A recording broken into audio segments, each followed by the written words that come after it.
All right, just gonna get one more confirmation that this is recording properly, and then we can get started. Great. Okay, so again, for those who just joined, this is the MarketMake demo feedback session. So what we're gonna do is similar to the first one if you'd attended last week. We have a couple members of the Aave team. David and Mark will be joining a little bit later, and then Nicola from Lemniscap, and they're gonna be giving feedback on what you've been working on so far. So again, like last week, you'll have a few minutes to present what you're working on, and then they will give you some tips on how to improve your presentation or maybe some things you hadn't considered. And in general, hopefully this is part of improving your submission for next Sunday, the February 7th. So I'm really excited to get started. Nicola, since it's your first time, do you want to give a quick intro to who you are and what you do? Sure. Hello, everybody. Thank you for having me. I'm with Lemniscap. Shasha, my colleague and partner, gave an introduction last time. So, you know, a crypto native investment firm, venture capital focused on very early stage crypto networks and blockchain startups. I joined Lemniscap in early 2018. So since the outset, basically, we speak with many projects, try to give us many feedback and support their roadmap in terms of product, token economics, and all the protocol canvas and the participant and agents and how they interact with each other in the protocol. That's something I try to give a lot of focus on when we examine projects, but that's about it. Great, simple, straightforward. Thanks for joining. Appreciate you giving a little bit of time to hackers and then just the overall event. So I think we will start off right away with Lev Aave. Marco, are you ready? Yeah, hello everyone, I'm ready. I'll share my screen.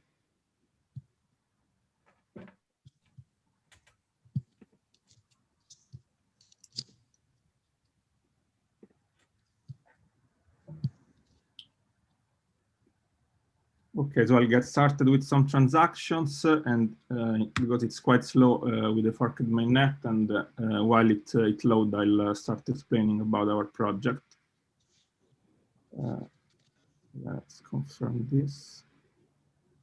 Okay, so Aave, it's a platform to open leveraged position powered by Aave liquidity and 1inch exchange. It works with flash loan. So basically, it started from the 1inch bounty idea, where in just one transaction, we can open the leveraged position, putting some collateral first, taking a flash loan, doing the trade on 1inch, and then repaying the flash loan after we made the trade with 1inch, and we deposit the collateral on Aave protocol. So we try to make a quite simple interface, taking inspiration from Uniswap and all the others automated market makers. We implemented some functions, of course, for the leverage part of our app. So, for example, we can, finally here we got our main transaction. So the first two transactions, the first one, it was for approved the collateral to be spent on our contract, and the second one, it was for approved delegation of the debt token that we need to complete the whole operation, actually to allow the contract to borrow on our behalf. So yeah, I'll confirm it and execute the trade. The moment it's a bit expensive, it's around 1 million gas. We believe that with some optimization, we can go maybe to around 500,000 and 600,000, but consider the flash loan involved and all the other transactions, we're not sure we can go below that. So we opened our position, and here the app is showing us the position that we have opened. We have put 10 WED as collateral, and we have bought a position of 882 links. And here on the app, when we are interacting with it, here we can say the position size, which is basically the 8 tokens that we will receive, while here smaller we have the swap price, which is the spot price, so with 5 wrapped Ether, how many links we would get on the spot price. So we can then close the position, and yeah, go ahead actually again, because it's going to get slow again. And yeah, we have to approve the first time again, because this is another token. This is the 8th link that we are approving to be transferred by our wallet. And so yeah, going back.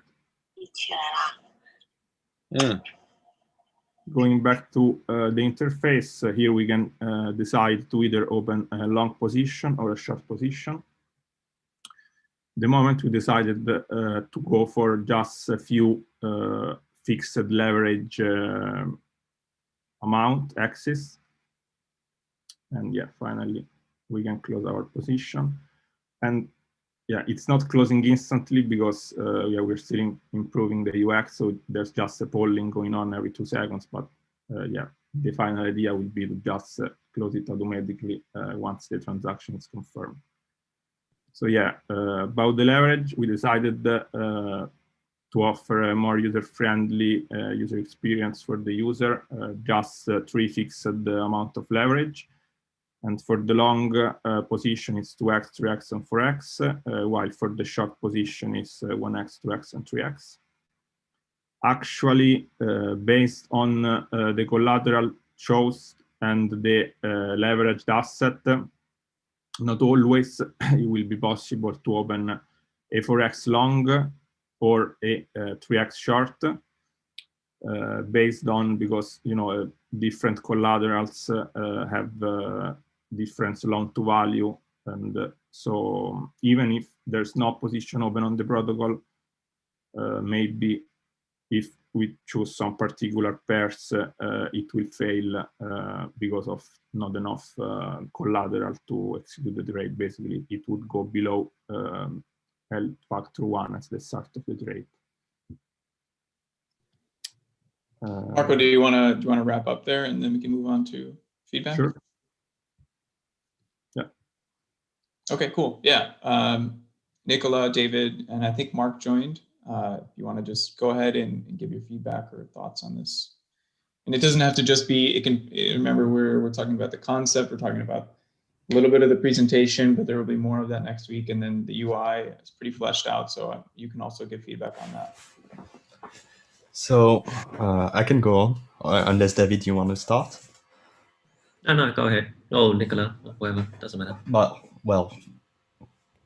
Go ahead, Mark. Okay. Go ahead, Mark. Thank you. So first thing, good job on the UI. Like the Uniswap model is like super simple. Like the community is already used to it, and what you were able to build in just a few days is like super simple to use. That's the first time I saw your demo, and I already know in terms of UX how I can use it and what to do, and that's a super cool thing. I will have a few suggestions. If you want to improve from that point.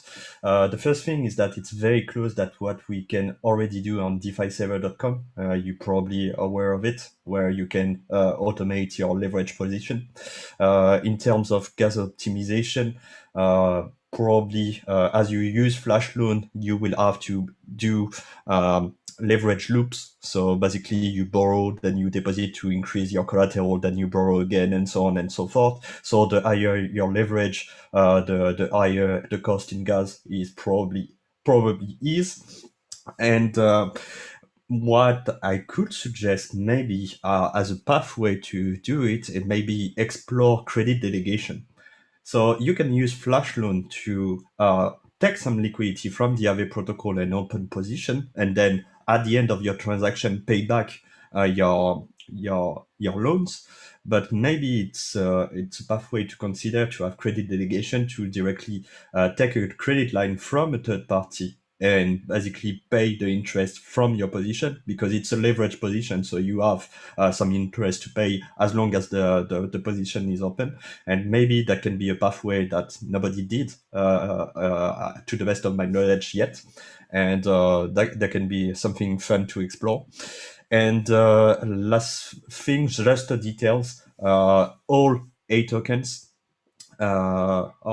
okay, so I see the comments. All A tokens and all Aave tokens in the protocol version 2 support the permit method. So it's just a small thing, but I see that you still use the approved path to close a position, all this kind of stuff, in order for your user to save on some gas, because right now you are using a mainnet fork, but on mainnet, like just an approved transaction can cost $4, $5, $6 and take some time, because you have to wait for that transaction to be included inside the block to then execute the actual operation. Using the permit pathway can save time and money in this kind of interaction. So that might be something cool to explore as well. Thank you, Mark. Okay, I can go ahead if you want. Is there anybody want to comment ahead, Mark? No, you go, Nicola. Okay, David. Yes, thank you. Ciao, Marco. Quick, I mean, very sleek. I like it. Simple, intuitive. Two quick things.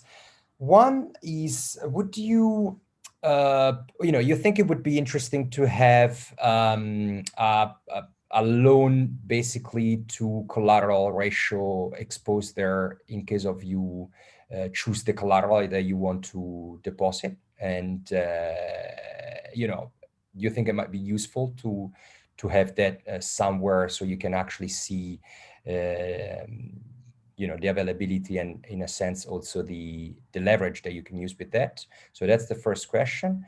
And the second, it's about the stop loss that you mentioned the other time. I think it's interesting, and I think on futures or on leverage positions, it's something very useful, but it's quite complicated. So I wanted to know if you had an update, especially on thinking, or how you would go about it to create that one, and how you have been developed the idea so far. Okay, so about the stop loss, unfortunately, we decided that we probably won't have the time to do it for the time of the hackathon. So yeah, we've been focusing on improving the app and having those basic functionalities work as best as possible. Sure. But yeah, for the implementation, I think, as was suggested by the 1-inch bounty idea, I think it would work with the Chainlink Oracle. But actually, we didn't dive in and researched about it, so really don't have a clear answer for that. And about the first question, did you mean to check how much liquidity is available to borrow from Aave for flash loans? Also, but also on terms of like your ratio and how powerful your leverage would be and how collateralized you are, depending on which collateral you can choose from, right? So okay, yeah, see, it's a sort of like which one I choose and what's the ratio, just to have it there instead to do the maths on your head, basically. Yeah, actually, the idea it was maybe not to show too many stats that could confuse users, but make all the calculation on the back end and just let the know users in the UI if the trades that he wants to do, it wouldn't be possible. It's possible. Okay. Yeah. And also show all different stats like health factor, loan to value, and makes sense. Okay, thank you. Thank you. I think some good comments have already been made. The only comment I'd have, like, by the way, this is fantastic UI, really sleek and everything as well. So really good implementation. Would be like they're saying, you can pull out I guess, the LTV values of certain reserves. So you should be able to sort of calculate on the fly if they select link or whatever collateral, you should be able to know that, you know, they're capable of this amount of leverage. So I think on the UI, that's pretty important, because you don't want someone over leveraging and then the transaction failing and, you know, spending whatever $50 on transaction costs. And I think that would smooth out the UI a bit. And then another UI thing would be on the Aave app. One of the things that we do is when a user takes a borrow position, it will say, you know, your current health factor, and this will be your new health factor. So if you could have something like that, because I think that helps people a lot, because, you know, leveraging can seem like free money, but there's associated risks. So if people see that, you know, taking a 3x leverage, actually the health factor is going to be like 1.2, right, which is pretty dangerous.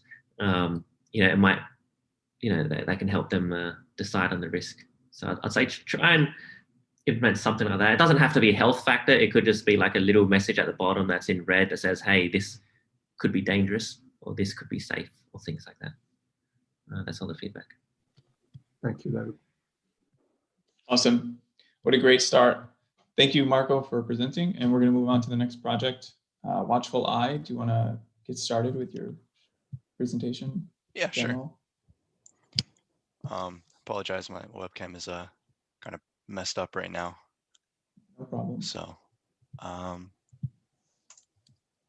right. Are you all seeing that? Yes. Okay. Sorry, just to check, is this a demo or are you presenting? Yes. Okay. This is just, yeah, I just had the PDF open. Great. So this is the diagram of how things will work. But this isn't important right now. So we have the Watchful Eye, which is it is an automated stop loss bot for that uses obviously Aave flash loans, as you can see up here. So when you pop onto the website, this is what you're, you know, presented with, a money bag with an eye on it. So this is the dashboard, and right now there are only 2 actions that you can make. We don't have the actual the stop loss bot implemented yet, but we have a debt repayment and collateral swap using Aave's flash loans. So the first thing you can do, I mean, in fact, when you come onto the website, this is what would happen in the first place anyway. You'd begin the Watchful Eyes ritual, which is just obviously putting the information about your loan and the price limits that you want to like act upon. So I already have these filled out, but let's say that we have 100 DAI in debt, and the collateral is we have 10 link as collateral that's being locked up right now. And the price limit for DAI, it's usually around 1, so let's just put it at 1. And let's say that link is at 23, or if link goes below $23, then we want to take out a flash loan, repay the DAI debt, get the link, swap that for DAI, and repay the flash loan, and then transfer the rest back to the user. So you ask for the Eye's blessing.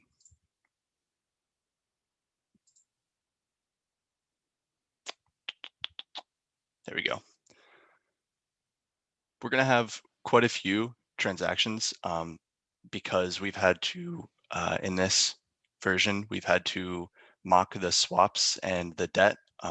Hopefully before the end of the actual hackathon, we'll have the debt repayment implemented using Aave. So first off, we have to set up all of this data to be remembered, to be saved into the contract so we can act upon it later. Second, we have to approve the transfer, the Watchful Eye contract to transfer all of our link, which is our collateral. And I might have clicked the button a few times. Whoops. Third, this is actually part of the demo version, we have some fake contracts that are set up that will kind of act like the swap and the debt repayment should be. This should say die. Not exactly sure why. Demo gods are not with me right now. Like I said, I clicked on it a few times. I think that should have been fine regardless. Okay, this is the one that I was expecting. So 1000 DAI, and this is transferred to another contract, which will swap the link for the DAI. And these last two would not be there in the full version. So confirm that. That should pop up once that transaction succeeds. There we go. So when we have the actual bot, it will check the position, and we're planning on using Chainlink oracles to implement like we're going to use a cron initiator, which allows us to call a smart contract function on a certain interval. So we would check if the oracle would check if the price limits have crossed over what the actual prices are at the current moment every certain interval, and if those prices are have been reached or surpassed, then it would make a flash loan and liquidate the position. So we're calling that the Aave's blessing. So I'm going to do that manually, and MetaMask should pop up in a second. There we go. So gas fee is kind of expensive. Can't see the MetaMask window, by the way. You can or you can't? We can't. I cannot. Dang. Well, I can't. Well, I can't see it. the gas fee is 0.016 ETH. So I went ahead and confirmed that. And instead of waiting for it to complete and then show up on Etherscan, I actually have one that I ran right before this. And we can all see this window, right? Yep. All right, cool. So as you can see, goes from the Aave lending pool to my contract, the Watchful Eye, and the Watchful Eye sends that to repay debt, and sends 100 DAI, the debt amount, gets back 10 link, and there's some extra things that happen to make sure that the collateral gets to the Watchful Eye contract. The Watchful Eye sends that the link to a swap and gets 200 DAI in return, and the original flash loan gets repaid plus the fee, and then the difference gets sent back to the user. And that's how the Watchful Eye works at the moment. Thank you. Awesome, looking really good. I appreciate the use of scaffold ETH. I'm imagining that probably saved you a ton of time. Yeah, it was pretty helpful. Cool, yeah. Anybody just jump in with their comments or suggestions? More than comment and suggestion, have you thought about, it's pretty cool, very useful, I can tell. Have you thought about integrations and you know, not really as a standalone but product, but maybe something that could be, you know, applicable to an existing protocol or something like that? Have you thought about integration and where you could go down that road? You mean do you mean for the debt repayment or the swaps? Yeah, actually, before the end of the hackathon, we're hoping to well, it's kind of the lowest hanging fruit, but to allow debt repayment or liquidation on Aave, because we're using the testnet, and those token addresses are obviously they're the same as on like with borrowing as they are with flash loans on Aave. For swaps, we actually intended initially to use 1inch because there was a bounty for that, but that ran into some issues, which is why we made the MVP be kind of a mocked debt repayment and mocked token swap. But the end vision for it would be to you pick what what protocol you want to that A, you want to repay the debt for, liquidate on, B, what protocol you want to or what DEX you want to swap the collateral to the flash loan asset with, and obviously have more selection on on what your collateral asset is and what your debt asset is. But for the hackathon, this is what we hacked together thus far. Good stuff. Thank you. Good stuff. Yep. Thank you. I think it's a great start. Similar to what Mark mentioned previously, using the permit function for this would probably help.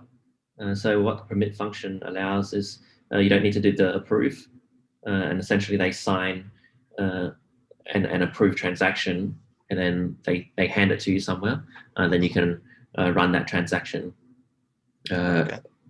before you do the transfer transaction. So that can save on some gas costs. And then I'm not sure if it's good for now or for later, but what you could also do is similar to DeFi Saver and InstaDApp, they have like a smart wallet or a proxy contract. Okay. So the trouble here is that you have to do all those approves, and you have to make sure that all the approves are proper and all that sort of stuff. Yeah. Which can get a bit unmanageable or difficult to manage. But if you use a proxy contract like DS Proxy, and if that proxy owns the position, it becomes quite a bit easier to manage these sort of things. Yeah, we initially we considered having we didn't call it a proxy contract, but a proxy contract that would take out the debt initially. Yeah. Okay. Yeah. Sure. Yeah. So I think maybe not for the MVP, but I think that's something to definitely consider that could improve the UX quite dramatically. Yeah. Yeah. But yeah, good work. Thank you. Yeah. On my side, I have to say I'm a big fan of the Watchful Eye and Illuminati stuff. I really love the design. It's super fun. What would be my main advice is the less you ask to the user, the better. So for example, in the dashboard, you ask for the position, but all this kind of stuff like the price, it changes all the time. And the better you ask is that the user initiates something and then forget about it because it just works in the background for him. And all the information that you ask here are either available in the lending pool contract. You have a view function, get user data, that you can call anytime. And you can maybe run a script in the background that asks every X minute or whatever if the situation change and if some conditions are met to enable some action. And also for the price, you have all the Chainlink price feed contract. They are super easy to read as well and free to read as well. So I would recommend, if you have time, obviously, that would be a major improvement if you just connect with your wallet and then everything is done on the background and you collect all the information without asking the user. Okay. Yeah, we'll look into that. Go ahead. You want to give your last thought? Sure. We initially considered we actually initially had a little bit of a this is a dashboard. We had a little view into the user data for the current user, but we ended up scrapping that because it kind of looked we just couldn't make it look like it fit initially. But we'll take a look at that again and see what else we can scrape from that. Cool. Super cool. Thank you. Thanks for presenting. Yep. Thanks, Trent. All right. Next up is Audits Are Dead. Jack, you want to go ahead and start? Hey, how's it going? Just generally, really quick before you start, we do have maybe like We have 13 projects, so if you can, we're going to try and condense a little bit more. Not saying to like speed run your stuff, but just keep in mind that there are a bunch of projects that want to present. So go ahead. Cool. We'll try to get through it quickly. I think Everett should be here as well, my teammate on this. I'm going to share my screen real quick. Hi, guys. And let me know if you don't see what I'm seeing. Okay, so our project is called Audits Are Dead. We're creating a new insurance protocol where basically we have a two-sided insurance marketplace, projects on one side that pay a tiny % of their total value locked to get insurance in case of a hack. And on the other side, we have stakers that get one of the highest yields in DeFi to kind of put up their capital in case one of these hacks happen. And I think maybe it's easiest to show you, explain it from this side as well. So we have covered protocols. These are basically projects that we are covering. So we're covering, Maker for $7 million of their TVL, covering PyDAO for $3 million of their TVL. Total insurance, outstanding claims is 15 million. Potential outstanding claims is 15 million.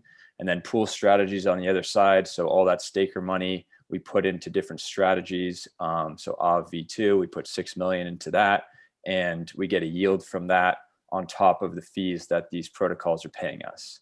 And then to run you through quickly how it works, basically we've got the staking pool. So you can see there's $10 million in it. You're earning 7.46% right now, 3-day lockup. Let's do a quick example here where we put in, we'll call it 1 million DAI. This.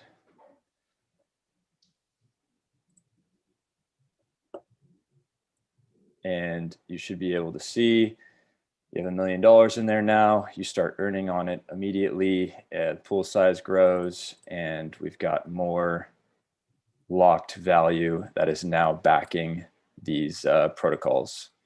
So that's the quick gist of it. If Everett wants to add anything, go ahead. Otherwise, we'd love to hear your guys' thoughts.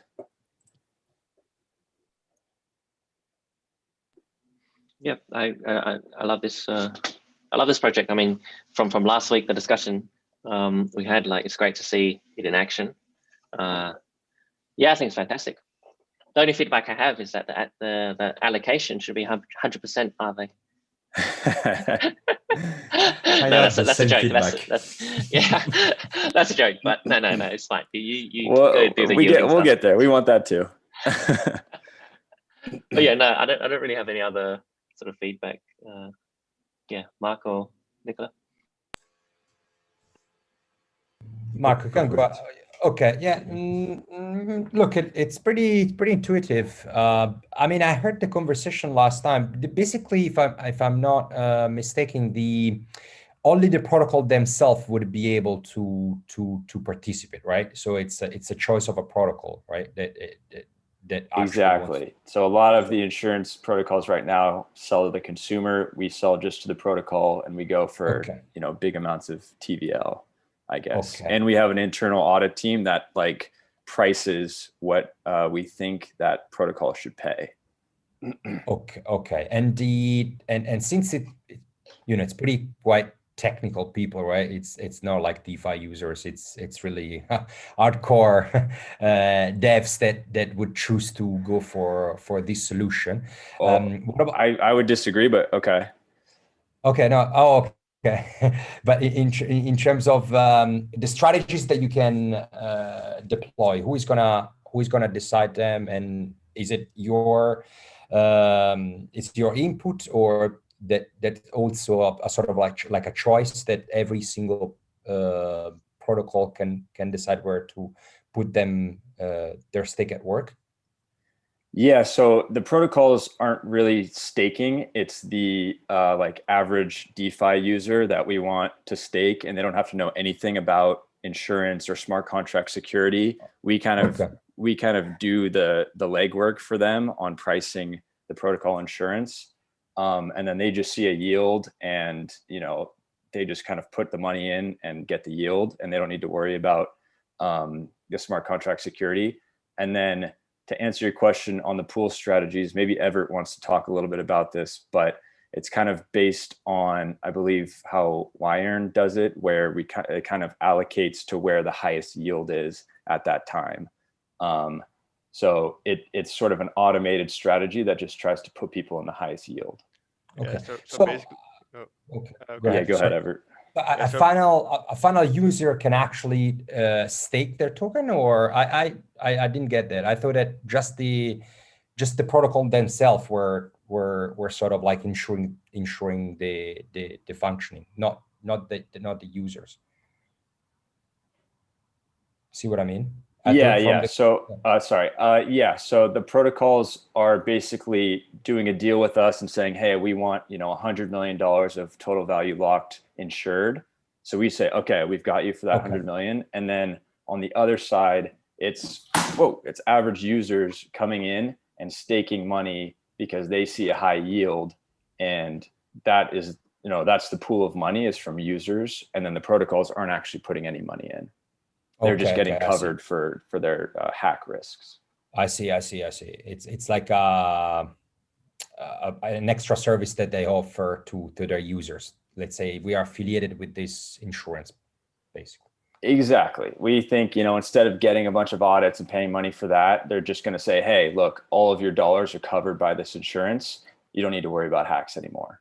And we think a lot more people want to go to those protocols that have insurance versus other ones. Okay. And does the protocol give anything in return for this?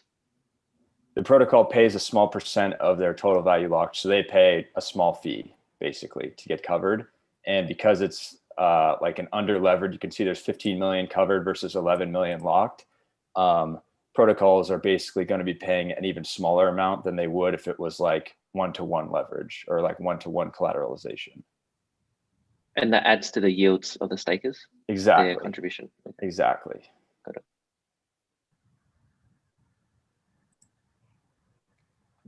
Gotcha. All right. If there are any final comments, we're going to move on to the next project. Thanks for presenting, Jack. Cool. Thanks so much, guys. Appreciate it.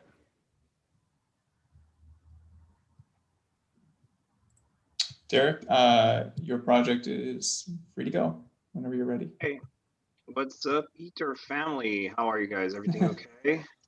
Yep. Okay, awesome. So I've been hacking with the governance protocol.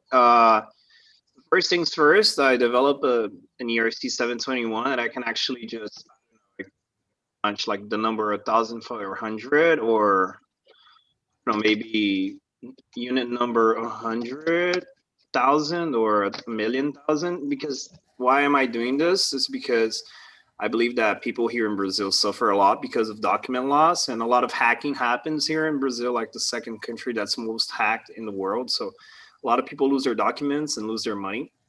So I was thinking about actually just giving to the people a blockchain ID where we could divide by district. So for example, if you live in the northern part of Brazil, like actually in my city, your district is from, I don't know, 500K all the way to 1KK.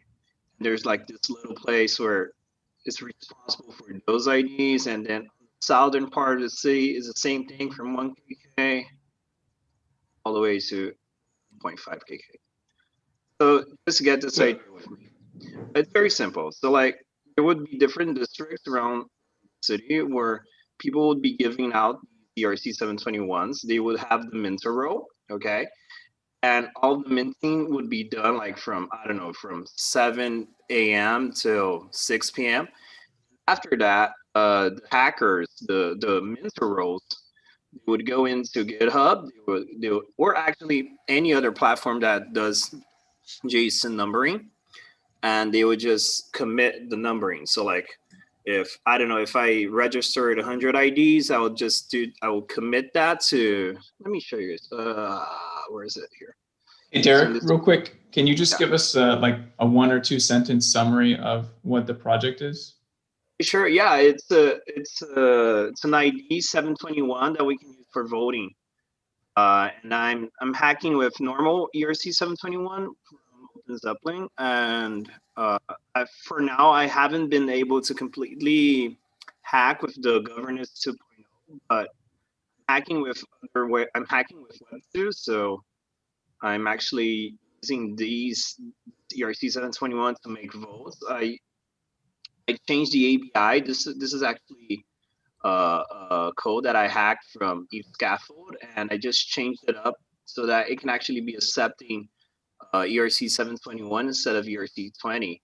So this is like an ID that people can hold. They can use it on their cell phones because MetaMask already captures your ERC 721. So like, let me show you guys. I actually showed this last week, but I'm going to show it again. So I've been testing this with Mumbai, and we're good. And I'm going to start hacking this thing with Mumbai as well. Basically, you validate all the votes of that ERC 721. It just runs validation. It goes into a Google form script, and it gives me the winner. So like, if people can have this ID around my city, and later on we can get votes and do different democracy aspects of it. You know, like we can actually bring a global, actually not even global, but city-like, and then maybe think about a better place where people can just be, you know, themselves choosing what they want. So in this case, I was winning. I made 1 million votes with the same Ether account 050505. So it's trying to do multiple votes, but it only has one token. While as the cow, this guy, he has his token and his daughter's token, and this other guy, he also has 2 tokens. So like actually the cow's winning by 0.00000000004. So I have to change this as well so that we can script it. So I think that's that. So there's this code that I'm gonna change it up here in the UI for users. So like it's very simple. Each place would have their own district, and would be not giving out, but selling out these ERC 721s. And the participants can come into another DApp and use their ERC 721. So like each week, I think we can be making like democratic changes in the city because we can expose different choices. Before actually putting up votes or what we're going to be voting for, I actually like the Aave idea of having a forum. So construct a forum so people can be like choosing what they want, you know, like what the changes should be happening on the next month and things like that, and just up here, and we would have a validation of what's going to happen, you know, what should happen. And I really think the system is incredible for businesses. So like, not just having it as a global ID, but like maybe an industry with 1,000 workers, like mint their IDs, and the business can actually be creating, and you know, like creating ideas like what are we gonna eat next Friday, like lasagna or parmigiana or spaghetti meatballs, and you know, just create a dynamic where their votes are secret, and it's all captured in a Google form. So yeah, using Zapier. Real quick. Yeah, sure. What who is eligible to create votes? Only people that have ERC 721. So you have to have this specific ERC 721. So it's hardwired to the API and hardwired to the number of the contract. So this is all working up on Gurley. It's all Gurley. Okay. Okay. So and then you said votes are secret. Yeah. How does that happen? Well, you come in, you vote, right? So like, let's say I just sign up. I'm signed up for it. Let me see the account I'm using here. Give me 1 second. No, I'm just curious how votes would actually be secret if it's all stored on chain. So, well, it's gonna be so like right now I just voted on the cow again. So I can actually use this hash and follow it up, and I can actually find the user. But since we're talking about decentralized, we don't know who's in the back of the car, you know? We don't know who's the owner of the wallet. It's pseudonymous, so I can still link it to an address, right? Yeah, you could Okay. probably go all the way and follow it up to the address. But this Google form, the only person that can actually be seen is the centralized, in this case, like example of a business, the boss and probably the tech engineer, where they're like actually applying this in the system to, join the business and create a dynamic with the users, as well as for democratic votes or for city things.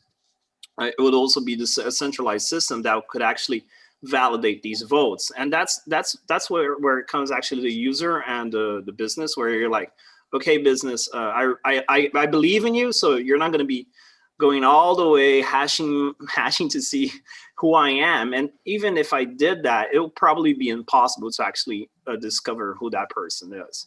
Although she does have a Terra ID, in this case, the Terra ID does have like certain annotations. So come on, internet, charge up. So it does have like, like it has all the specifics of that person voting.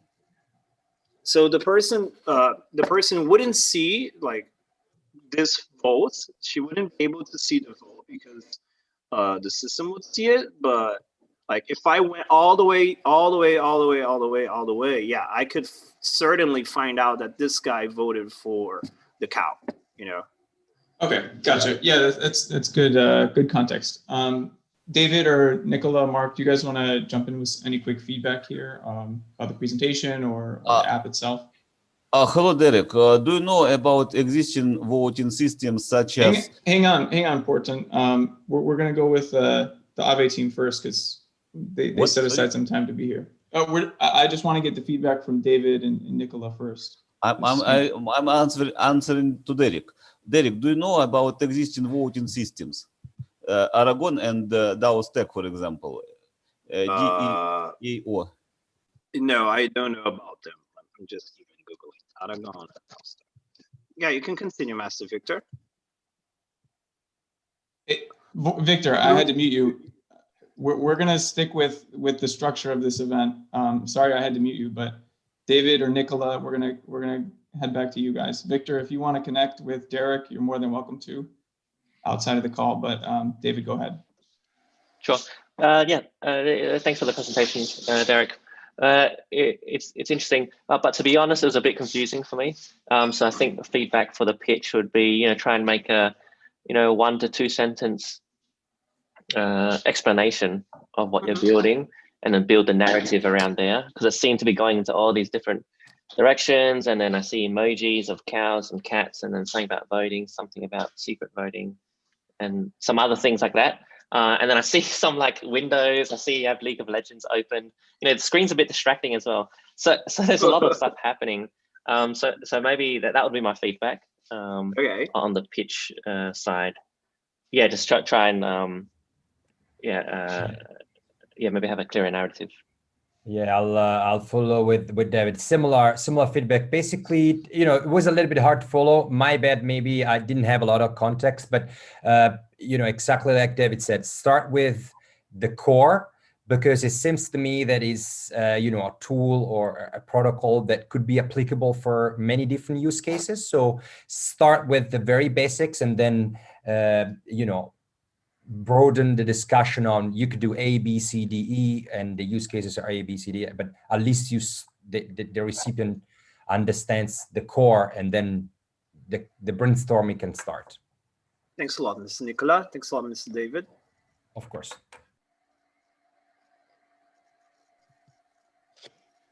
Mark, unless you have anything, I was just going to say, I know this was like a demo focused session, but it was a little hard to, even though I've already seen your presentation last week, I can understand somebody coming in fresh like Nicola. That might be a little hard to understand what the project is about. So just be able to, construct a framework of how you're thinking about this before jumping into the app, or just explain it a little bit better. Maybe we can work on that. Thanks a lot, guys. And sorry about the League of Legends. That's not actually open. It's just my framework, No worries. Mark, you want to add anything? Or if not, no, I think it was pretty summed up by David and Nicola. Okay, great. Thanks, Derek. Thank you, guys. Bye-bye. Victor, do you want to go now ahead? we speak, yes? Now, Yep. now Do you want to? Would you like to present your project? thank you. I should present only changes compared to the previous presentation, previous demo session, or from the beginning? I think if you want to just give a quick intro to what you've done previously and then any changes, but just remember that there are other people. So we have to keep these sessions a little shorter than I'd like. I wish we could spend, 20 minutes on each person, but just try to keep it, as brief as possible. Thank you. The changes in the app are not impressive. This is the app for anyone to receive a salary for common goods. Anyone can register for a salary. I'm registering myself. Now I have a salary, 1 token every second. I can withdraw at any moment. Sorry, I'm withdrawing. It appears on my account, etc. Anyone can donate in ETH, ERC1155, ERC20, in the future in ERC 721, etc. I won't show it, it's not interesting. Main changes in the app are new testnet and connection to different providers than MetaMask. It has also a Gitcoin version that I submitted to Gitcoin for testing. It's the same app, but on Gitcoin with their database to store the condition ID. Condition ID is here.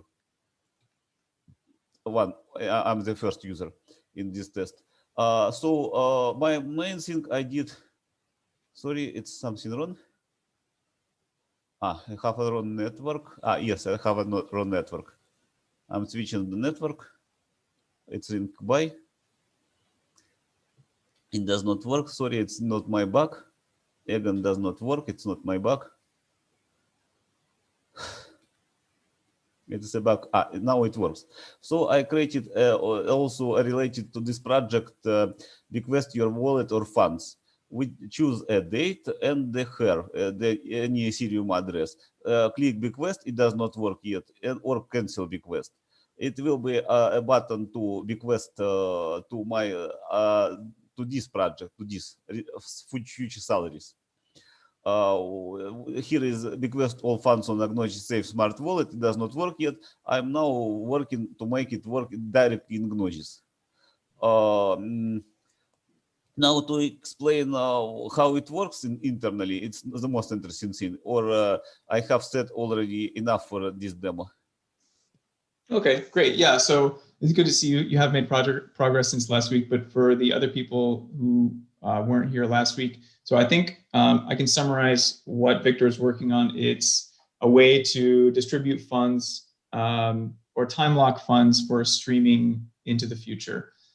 So people can lock up funds or bequest them, and then you can benefit from the future. And I believe you're intending to support scientists as the first use case, right? Scientists, free software developers, it may work also for journalists, etc. Carbon accounters may receive salaries or carbon accounting companies, etc. In fact, any kinds of common goods that can be accounted well enough. And this system, all those should pay money to search engines to create oracles who will finally decide who gets funding. Like this. Okay. I explained very short. It has many details like that. It creates a new token at every transfer away from the salary recipient account. Lost accounts can be restored, etc. Does every new bequest get a new contract instantiation, or are these all routed through the same contract? It's all on the same contract. It's the same contract has any number of condition IDs. For example, I'm a scientist with a condition ID. this condition ID, and any number of oracles. The first oracle may be the oracle that distributes money between other oracles by global voting. There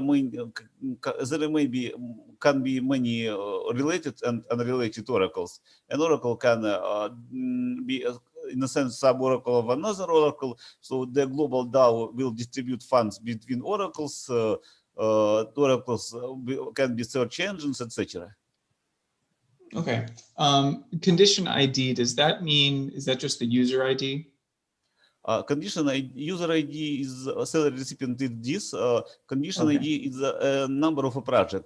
It's enough, it may be enough to have one condition ID per user, but nothing prevents a user to create more than one. Okay, so maybe I would call it not condition ID, but project ID or something that's a little more obvious to what it means. I'm not sure it's condition ID technically. Condition ID is there is a concept of condition in prediction markets that are used internally. So maybe the right name is indeed condition ID, but project ID would be a good name too. Yeah, just condition doesn't really tell me what it's actually referring to. I've talked too much, so I'm going to let Nicola or some of the Aave guys jump in if they have any feedback. Maybe I can start. I'll be very quick. Look, I think that the core idea could have several applications. We've seen actually several projects doing,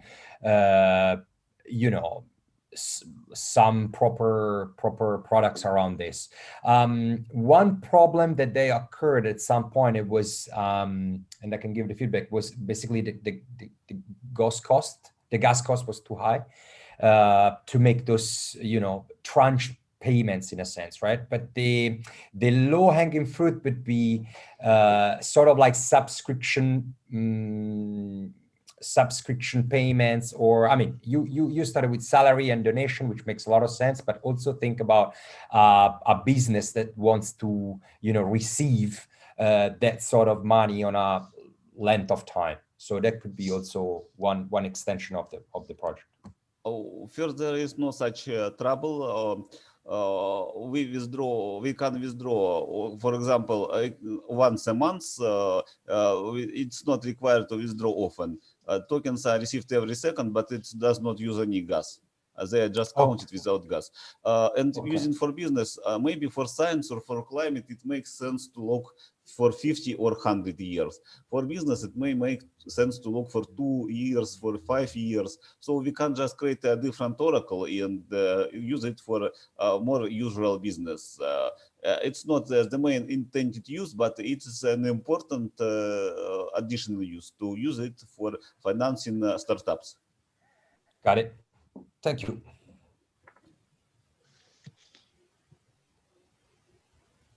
Thank you very much for what you built so far, and can wait to see what you will build in the remaining time. The idea is very close to Sablier, which is already in the ecosystem. So I invite you to check what they do, maybe to take some inspiration or things like that.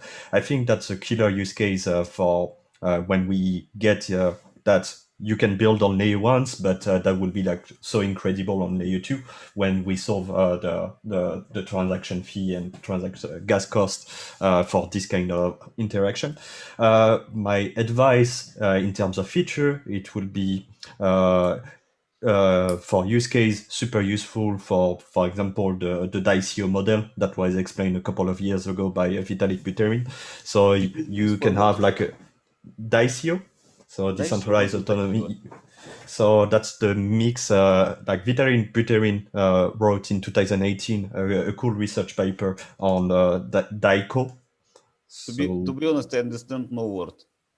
I don't. Trent just wrote that in the chat. Yeah. So you can Google that and you will find the Vitalik Buterin article about it. I don't understand what to Google.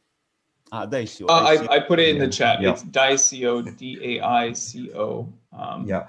So basically, DICO are a way to raise and then distribute money from decentralized entity. And he described the tap method that is very close to what you are building, where you can allocate for X amount of time, Y amount of funds with the rate that you decide on this. That will be like a cool use case, donation as well, subscription as well, all these kind of things.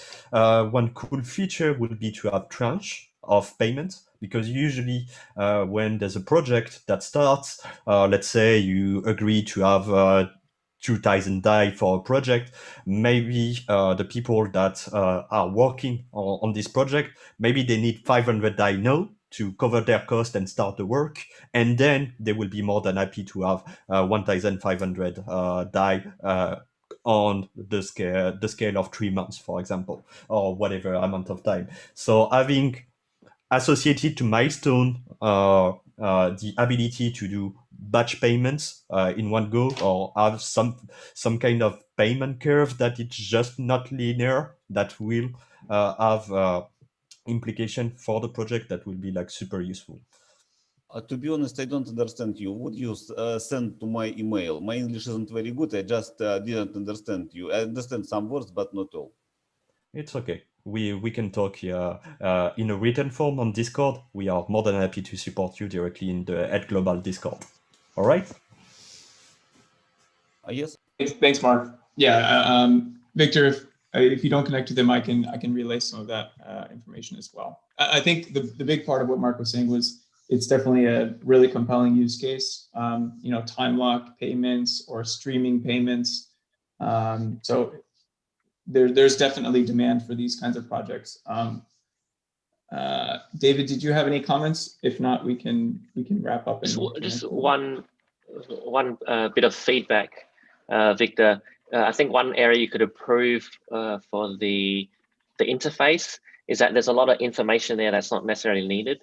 So Trent's comment about the ID, like it might be technically accurate to call it that, but then from a user perspective, they don't need to know about what it's normally called in prediction markets. Just call it a project ID. I also noticed the time stamps you had including the timestamps are really huge, including seconds and time zone, so you don't really need that information. So I think if you clean up the UI a bit, it could make it just a lot more effective and easier for someone to look at initially. I think that would be helpful. I don't think it's a trouble, because it's just to look, it's just to register once and then work. It's and then to withdraw. It does not influence usability. The more information. It's just feedback, Victor. So take it or leave it. And it's just feedback. That's I was actually going to echo David's comment. There's a lot of information. Like some of it's needed at the beginning, but maybe not all of it right away. So take this as a suggestion from both of us. Maybe either simplify some of it or work on the balance of what information you present right away and then what you present afterwards. I think that's all I have, though.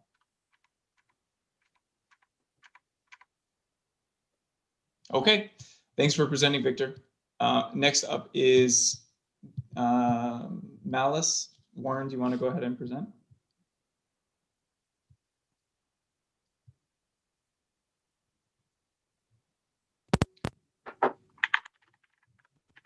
Hello? Warren, are you Lisa? Oh. Warren, okay, there you go. I see a Warren popping up. You want to go ahead and share? Yeah, sure. Let me go to share.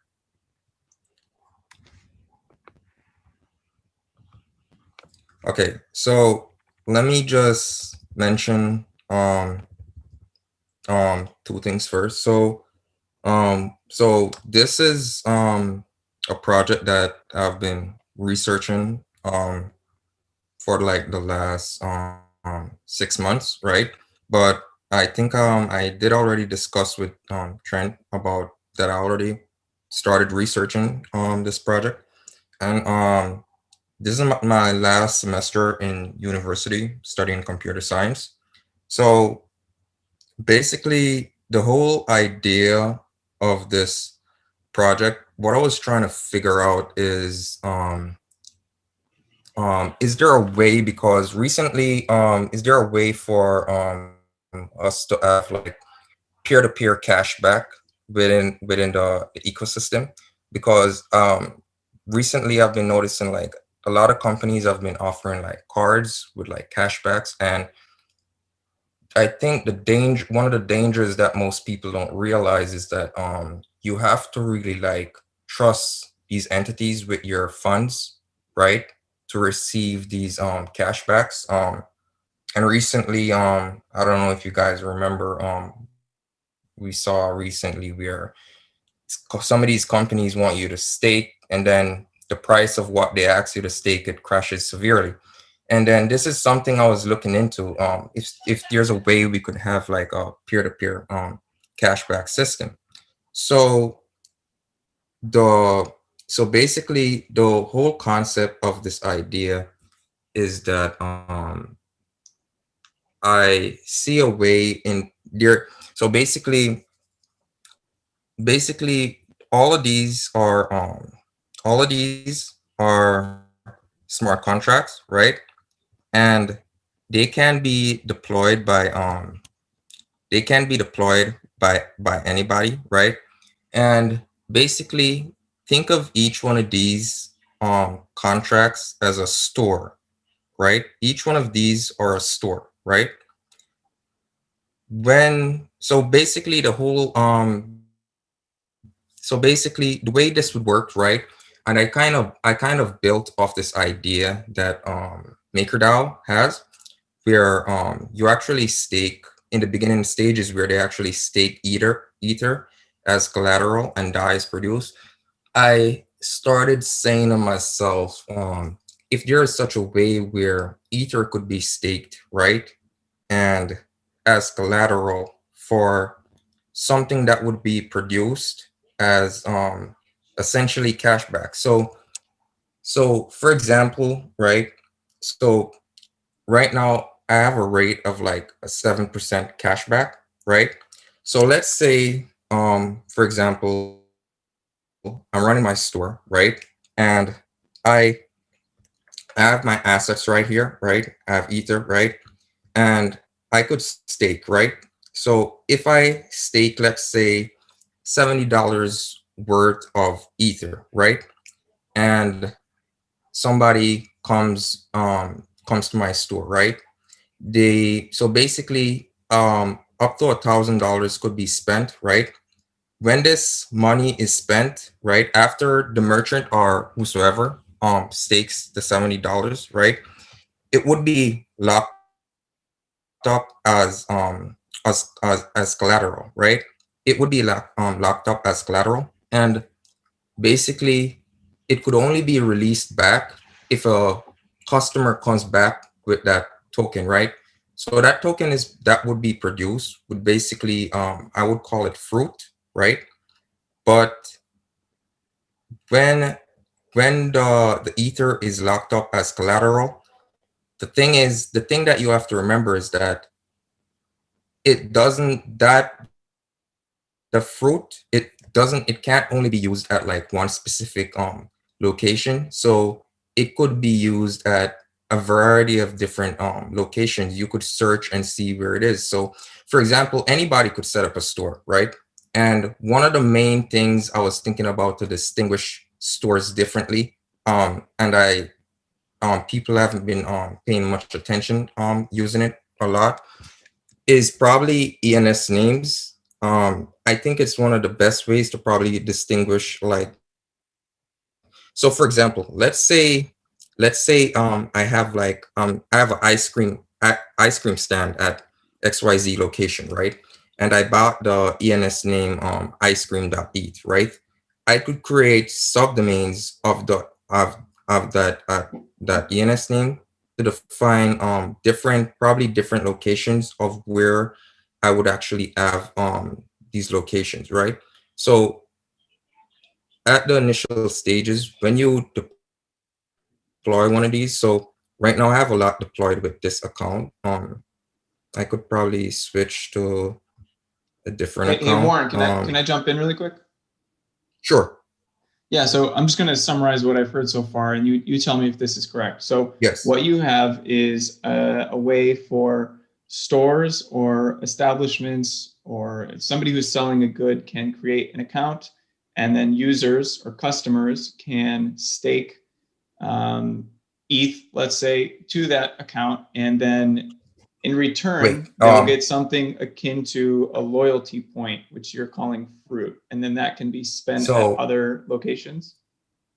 So yes, but the thing is, it's not the customer that would stake, right? It would actually be the merchant. And the thing is, there is no sign up required, right? All you need is just a MetaMask extension or any browser wallet, right? And you could just deploy one of these contracts, right?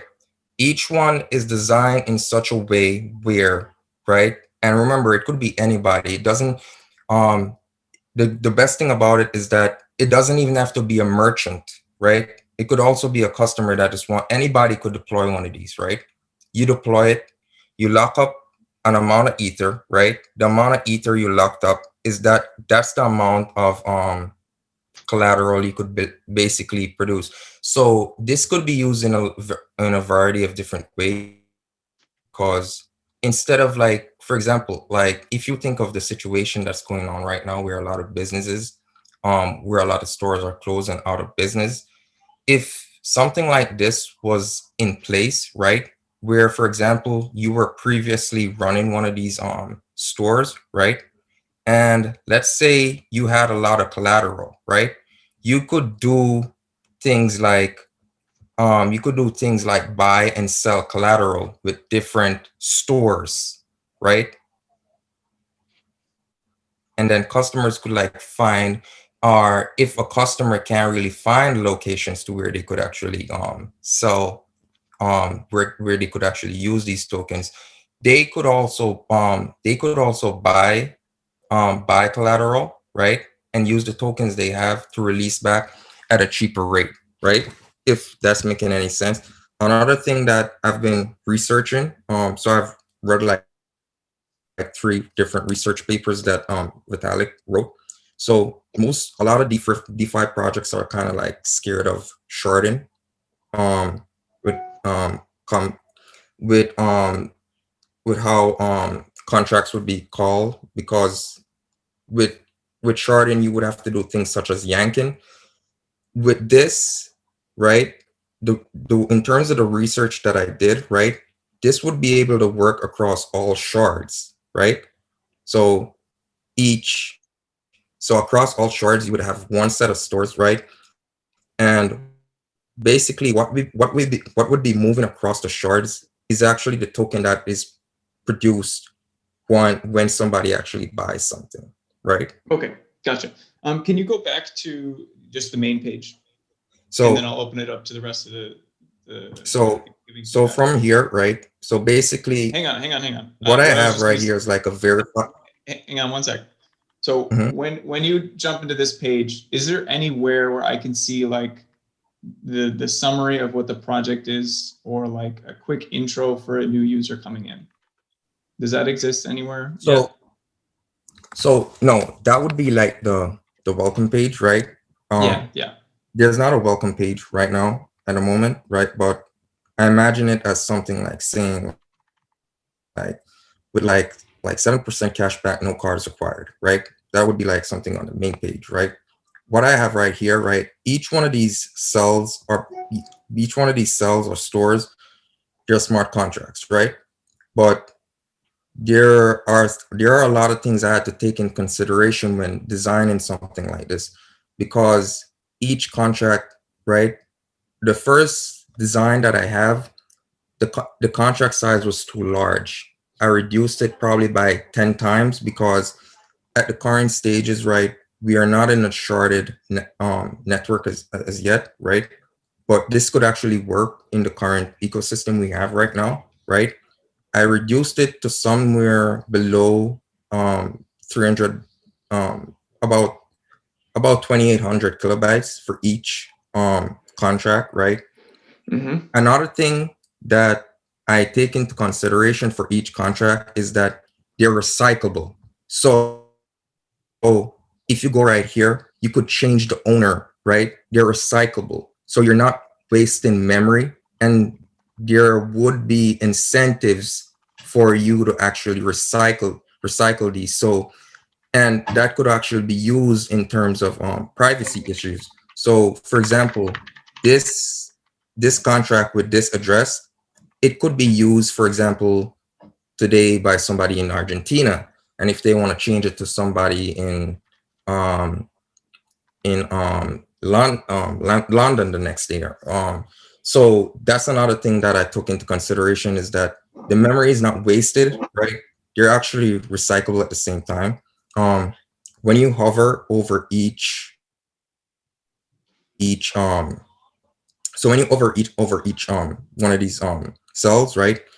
You see, I put like this defining thing at the bottom that shows the available funds, the collateral, the stake, and the collateral relief that's inside of each store. The collateral relief is basically you're saying that you want to buy collateral from a different store, right? And you set a rate that you want to buy that collateral at. So if I have some collateral and I want to sell it, I would be selling it at a loss.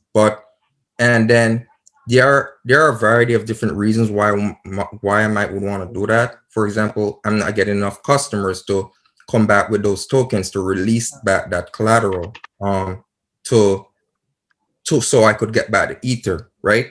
And finally, one last thing I took into consideration is this thing called extensions. So an extension is basically a contract that could be applied to each store individually. And this could basically, anybody could write any type of extension to interact with different DeFi protocols. So this is like, so right now I'm still, so I had to re-engineer the ENS subgraph, and along with the subgraph that I created with this recently, it's currently deployed on the Graph protocol. It's working fine so far. The contracts are currently working fine. I'm still working on the client, but so far everything seems to be fine. But the way all right. Hey, Warren. I'm just going to jump in really quick because we've gone for, I think, about 10 minutes now. One thing that is just for me, I don't know about the others, but for me personally, I think you could do some work on improving how you explain the concept. When you make your video next week, obviously you're only going to have 4 minutes to explain and demo your concept. So sure, there will be a little intro, where you say like very, very concisely, this is what this project does. I can definitely see that you've put, like you said, you put 6 months of research into this, which is great. And you have a lot of concepts which you're trying to put into here. But for me personally, I think it could be clearer, or you could maybe boil it down into the key things that you're trying to do. Like, what's the main idea that you want to get across? That there are these stores that you can register and then somehow get collateral out of. It's unclear to me what they actually do. Is it deposited into Aave or some other yield producing facility? These are things it's unclear to me now. I have like a rough idea, but it's not entirely clear what these things actually do. And I'm going to just open it up to questions because we've spent quite a bit of time. Not to cut you off, but we do have to get to a few other people before we wrap. So David, do you want to give any feedback about like the explanation or how he presented the project? I think Nicola, you are muted, so you can go first. Oh, sure. Look, I just resonate completely with Trent. I understand, Warren, there's a lot to unpack. There's been a lot of thinking behind, but especially because next week is going to be 4 minutes, you need to find a way to start from the basic and, 30 seconds, maximum 1 minute, you need to convey the message. And, I think that's going to be very helpful for any traction, any go-to-market strategy you want to have, any conversation you want to have the people that are actually going to use it, right? So start with the basic and then, build from that and can have a conversation. But that's all for now. Sure. Yeah, just I guess adding on top of that, I think Warren, you're obviously like a really intelligent guy, and I think that the UI is like quite polished, so it looks really nice. I think the thing with like us developers and engineers is that sometimes we get too excited with the underlying technology and all the little bits and pieces and efficiencies that we did and all the little hacks that we did to get to that point. But in the end, especially for like hackathons like this, people, at least the consumer, doesn't really care about that. What they care about is like, what's the problem and how are you solving that? So I think if you focus the demo on those things, I think it would make it a lot clearer. And then later on in somewhere else, you can talk about all the technical details. But really, it's just like, how do you solve their problem? I think that would be it. Okay, got it. I have just one last thing to add is that I think the idea of recycling contract and maybe resell it for second-hand market is just genius because of the gas price. For example, CDPs that are now called Vault or MakerDAO, they are pretty expensive to create, but not that expensive to deposit and do interaction with it. So if they were like keep pushing on that idea because I think there's a market for that. Yes, thank you. Yeah. So to summarize, I think we're all on the same page of like, there's a ton of stuff that you've built into this, but we need to see a little bit of a clearer, more concise explanation for what the core features are. So basically just the core general concept. So if next week I just showed a concept where I staked and then I send Ether and then what I staked is locked up as collateral and then the tokens that are received after I send Ether as purchase, right?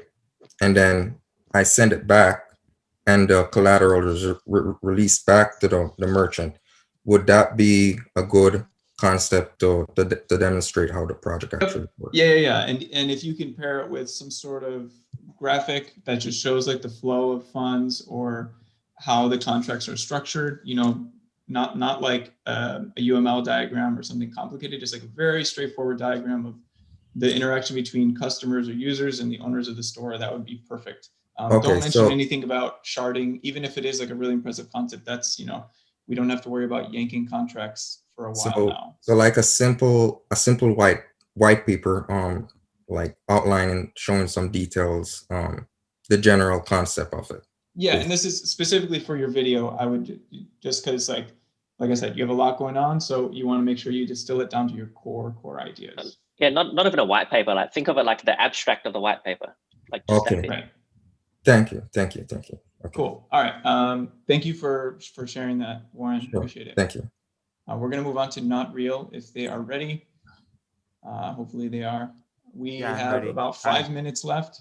So again, we'll try to get this last one in before David, Mark, and Okay, I love this project. They have cats.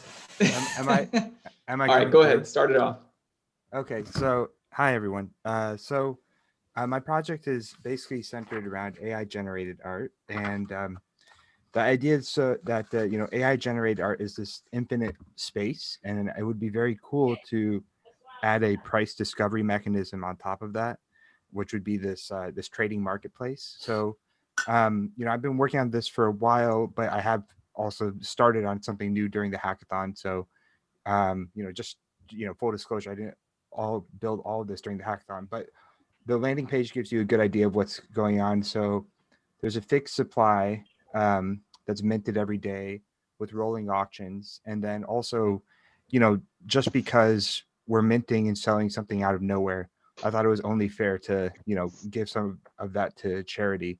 So that's all going to be part of it. But it wasn't. So this is the auction interface, which is what I was basically completing, or only partially done when the hackathon started, and this hackathon gave me a lot of motivation to complete it. So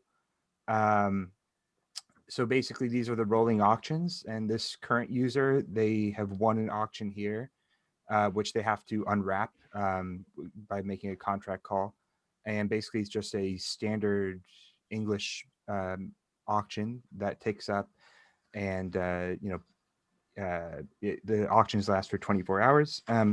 Once I joined this hackathon, I had some new ideas about how I could integrate DeFi. So I would love to get some feedback on that. So one thing is that the bids that are locked up in the auction, that are locked up in the contract might as well be staked in Aave. So that's one interesting way to get a little bit of return.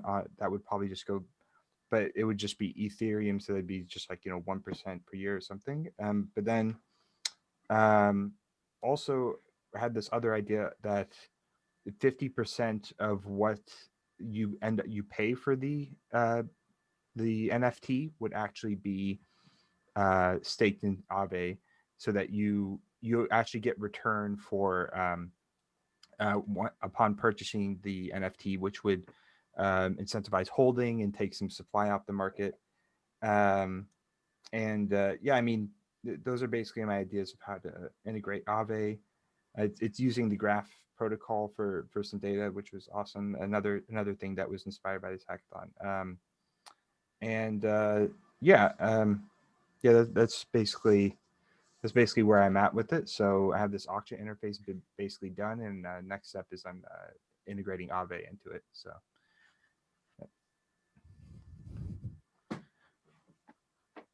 Nice. It sounds like Mark is a big fan of cats, so I think you should take the lead.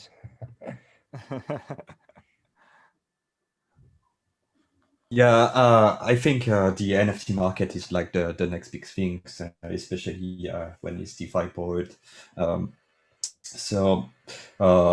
Like I have no bad feedback to give, basically. So a good project, keep working on it. Thank you. If you have anything, David, or I can go ahead. Up to you.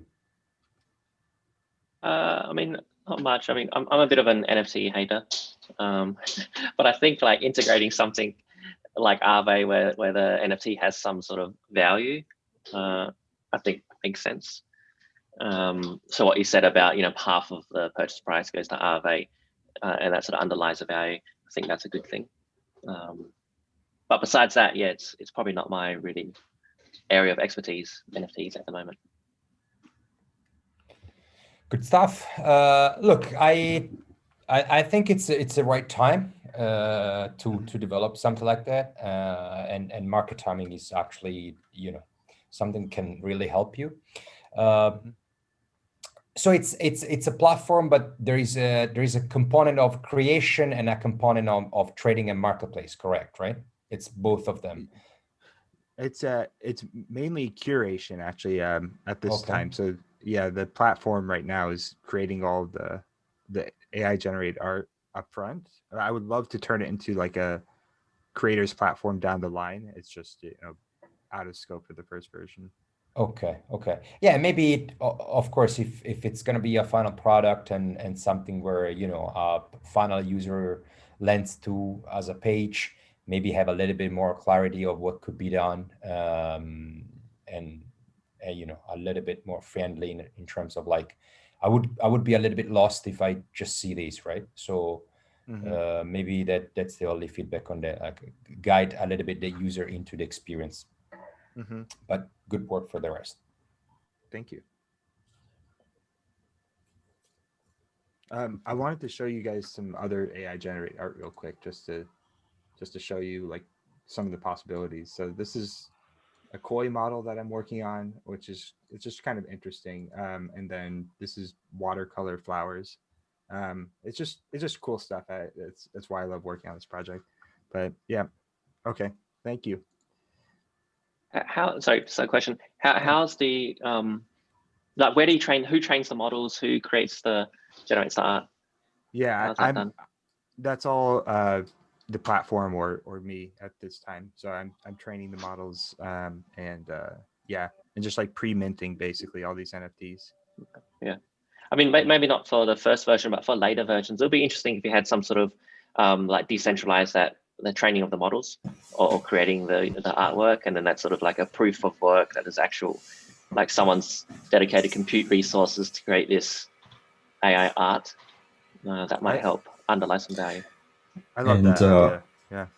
And probably that's not in the scope of the hackathon, given the available time, but most NFT projects like Aave, Comet, OpenSea, Rarible, they all move to the scalability sidechain of Matic right now. So maybe, and the main reason for that is to ease up on the cost of minting and transferring NFTs.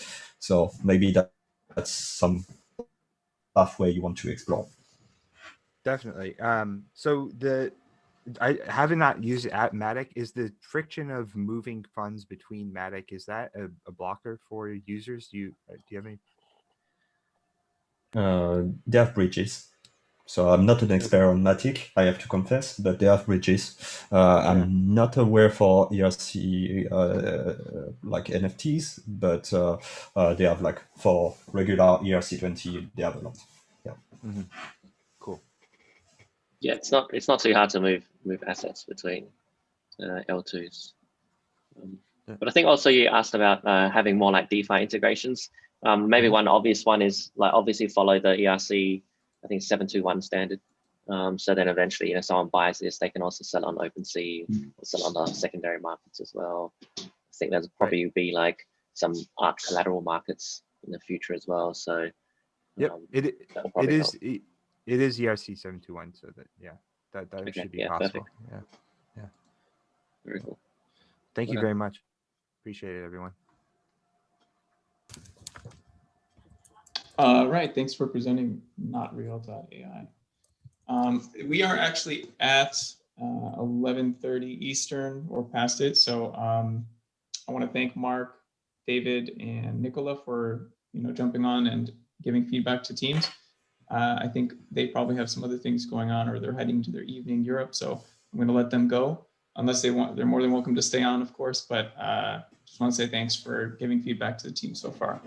I'm sorry. Thank you very much. I'm sorry. I'm really sorry. Can you give me just for 5 minutes? I'm really sorry, because we worked all the week, but nobody listened to us. Please give me another. I can stay on for 5 minutes. Okay. I'm really, because last week also nobody listened. So please. Yeah, absolutely. I'll stay on. No problem. Yeah, me too. Don't worry about it. There are there are like 8 other teams that probably would also love feedback from David and Nicola. So I don't know if it's quite fair for you just to jump in front. Oh yeah, you're jumping the line. Yeah. Okay, Trent, let's go. I will wait. This isn't a personal thing. I'm just saying, like, there are 7 other teams ahead of you that would probably love to get feedback from David and Nicola, but I can't obligate them to stay for another hour. Please remember, we are accessible basically all the time. We don't answer right away because we are based in Europe, and if that's not your time zone, maybe you will have to wait a little bit for an answer. But you can always contact us on Discord, and we would be more than happy to support. Yeah. Maybe next week, Trent, as well. Maybe think about like just flipping the order of this. That's to all the people that are at the bottom now. Maybe they can go first, or something like that next week. Yeah, that's a good idea. Bogdan, did you reach out on Discord to any of the teams, or were you not able to get in contact with them? What do you mean? What do you mean? Yes, of course we are on Discord, but I thought that today's meeting is to show what we did last week, and I can show it now. Right. Yes, but yeah, there's a list of projects who have signed up. So I mean, I don't know if I can just like jump ahead of all those people. So we had to do it in Discord. I mean, no, the sign up, like there were people who sat through this whole session and added their names on the Google Doc. So I think we're just gonna keep going on that list. I'm gonna stay around. Okay, and I will listen. Okay, let's go. I'm just switching off and waiting for you to call me. Okay. Okay. David, Mark, Nicola, are you gonna stick around? Yeah, I can stick around at least another 25 minutes. Okay, perfect. I'll stay for one more, and then I gotta head off. Okay, great. Then we'll keep going on the list, and the next one up is Fuji. Boyan, if you want to start presenting. Yeah. Hi guys. Thanks for having us. Just a quick overview of our project. It's called Fuji, and it optimizes borrowing rates for a pool of loans by constantly refinancing for the best rates on the market. What I mean, there are different borrowing rates proposed by different providers, Aave, DY, DX, and our our protocol.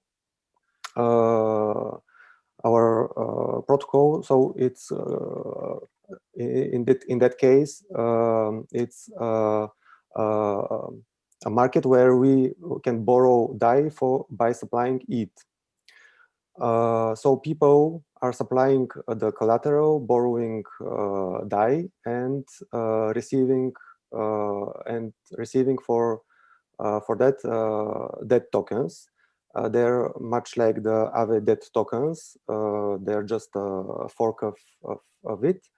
And how we are optimizing for the best rates, like there is a controller which checks constantly where the best rates on the market, and if there is a better opportunity, on the market, it by a flash loan, it switches the collateral and the borrow from one provider to the other. Like that, people who borrowed here, they gain from they pay less interest. They pay less interest for their loans. So this is the core idea, and we come up with a prototype, with a UI prototype. So here is the home screen. It's just a Figma prototype. It's not a browser front-end app yet. So here is the home page. We connect a wallet. By now we can just borrow DAI, but we can imagine in the future that we can borrow more currencies and supply more other collateral than ETH. So we go to borrow some DAI. We want to borrow 100 DAI.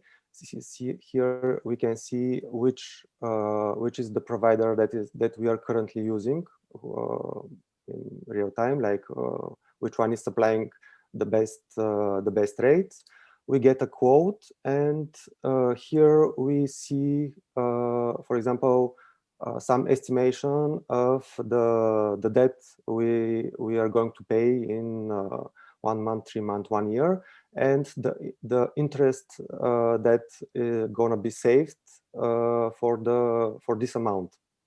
So we click borrow, we approve, and here we get our 100 DAI in our wallet plus our debt tokens. So here is the stage at which we are right now.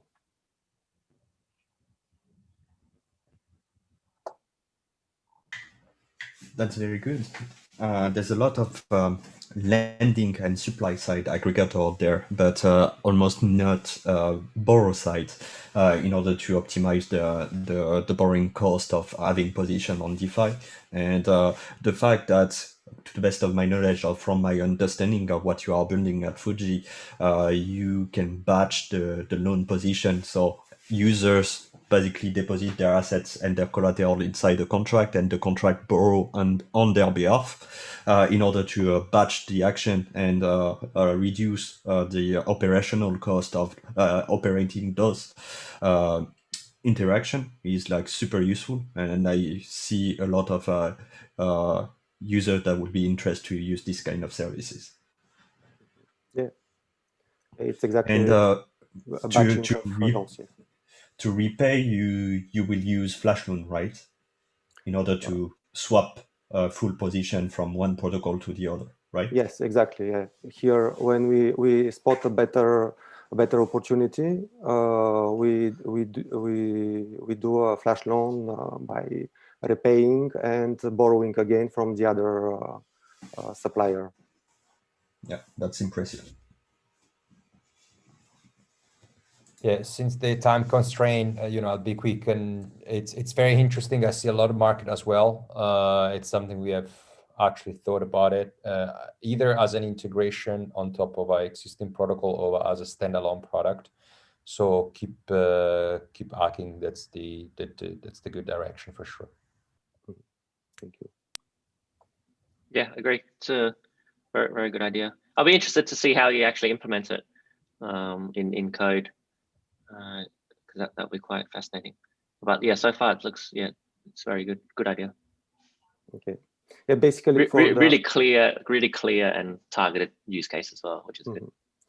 Yeah, basically for the tracking positions of users to our vote, it's just yeah, we are using Aave det token standard, so it's just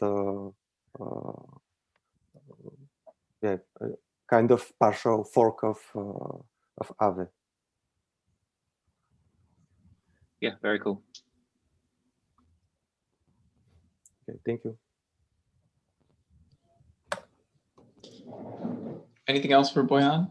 Yeah, I appreciate the very clear diagram that shows the flow of things. Maybe this is just my bias, but it's something that's really helpful for me to understand projects. You've been working on these things for a couple weeks now, so explaining that graphically is sometimes helpful, at least for me. I'm assuming this is going to be hooked up to contracts for submission. Sorry, if we.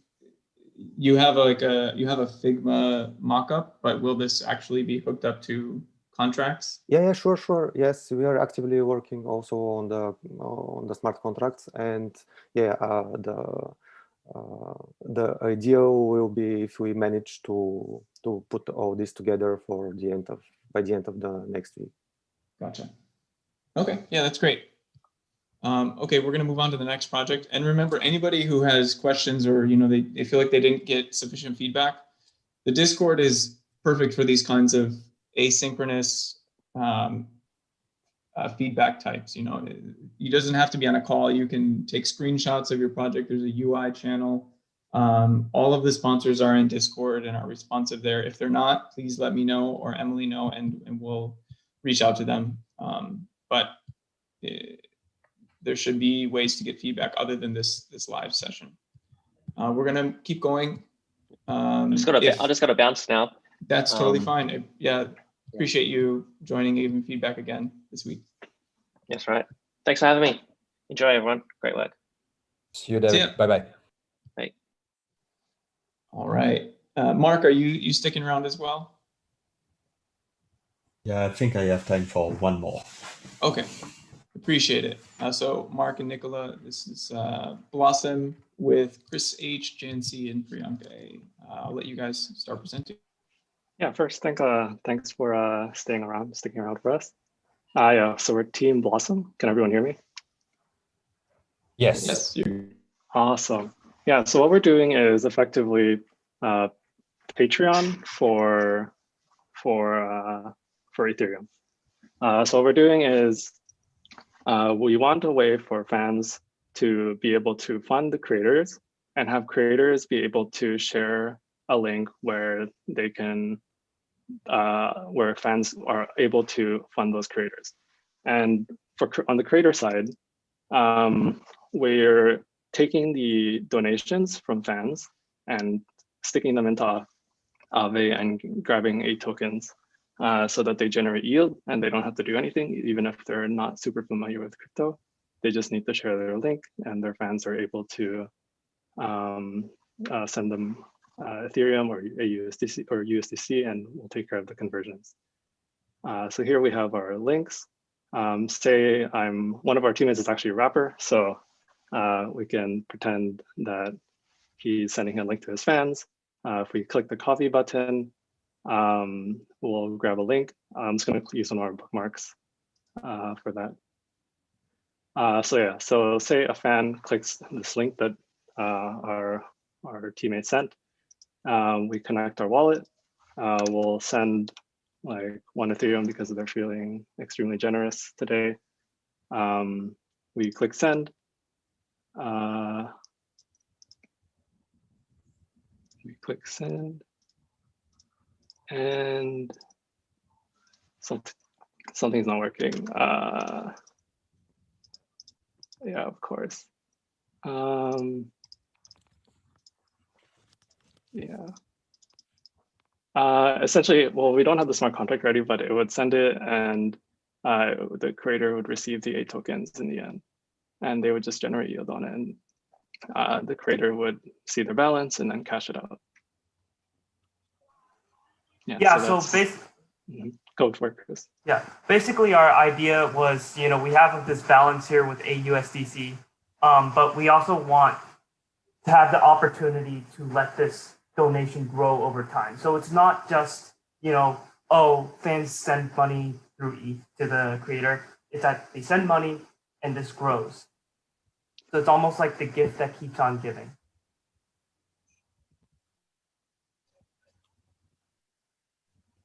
Yeah, so I think that's all we have. Okay, makes sense. For sure, Mark has more to add on the technical side or the implications. But look, we see a massive movement around, I would say, social token and integration and tokenization. Let's say a tokenization of social groups, right? And it's something we are actively looking and deploying, actually. So the Patreon for Ethereum is, a very clear and direct use case. It's good direction. It's a very good idea. Maybe, of course, it would be easier for for the users to have it directly, maybe on Telegram or on Discord or on Twitter and stuff like that. There is a lot of integration going on in that direction. Make it super easy for the user to be able to donate to the Patreon, basically. Okay, thanks. Yeah. I just wanted to add that we do have Telegram and Twitter share buttons where you do have the opportunity to share your fan link via those channels. Yeah, and I think there's a very good opportunity for this kind of app and use case to promote the fact that this is censorship resistant donation. So basically, nobody can shut down the fact that you want to support an entity or a creator or whatever. And given the current trends, that may be a good selling point. That's awesome. Thanks. Yeah, I don't have anything to add to those. It's a pretty straightforward concept, and I think I have a good understanding of what it is. Okay, thank you so much. All right, well, Mark, if you're going to sign off, thanks again for sticking around. Thank you very much for your presentation. Sorry for the one that didn't have the time to present with us, all the Aave team. And let's see what you build next week. We can wait and keep pushing. Thank you very much for your time, guys. See you, Mark. Thanks, Mark. All right, we're gonna keep going. Again, remember there will be we're gonna plan to have 2 submission feedback sessions next Friday, but it looks like there might be some people we won't be able to get to or who missed this session. So potentially we'll have another session on Monday of next week sometime. But we're going to keep going here with Dear Fi. Go ahead. Hi, everyone. Can you hear me? Yes. Yes. Okay. Yeah. Thanks. So, give me 1 second.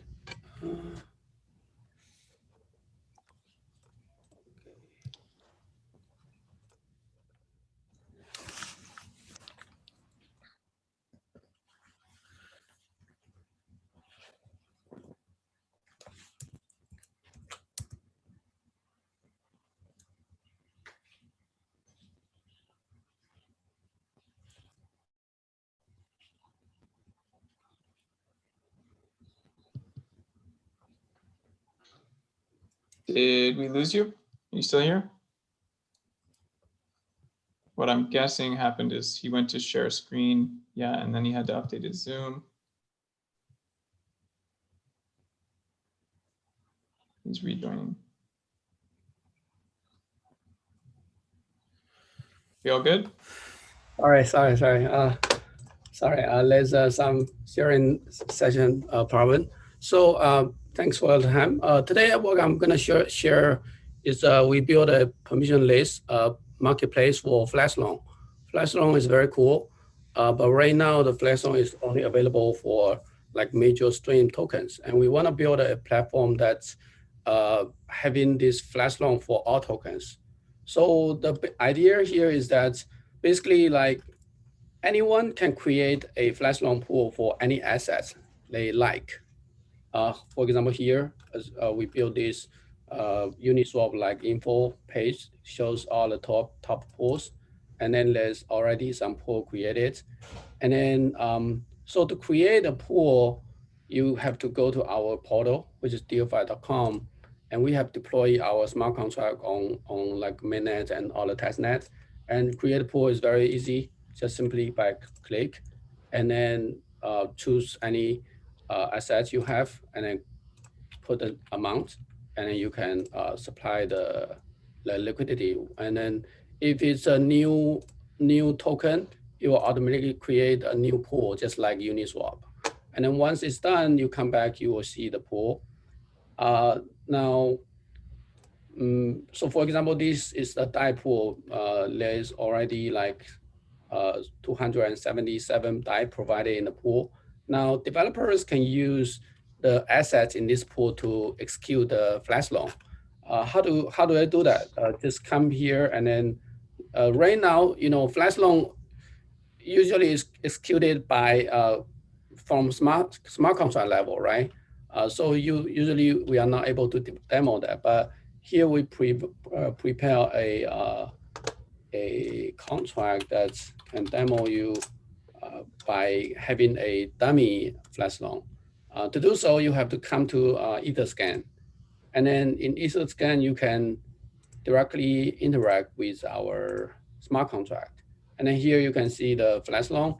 So to execute a flash loan, there's several parameters you have put. First is the flash loan contract you deployed, which is the dummy flash loan contract we have.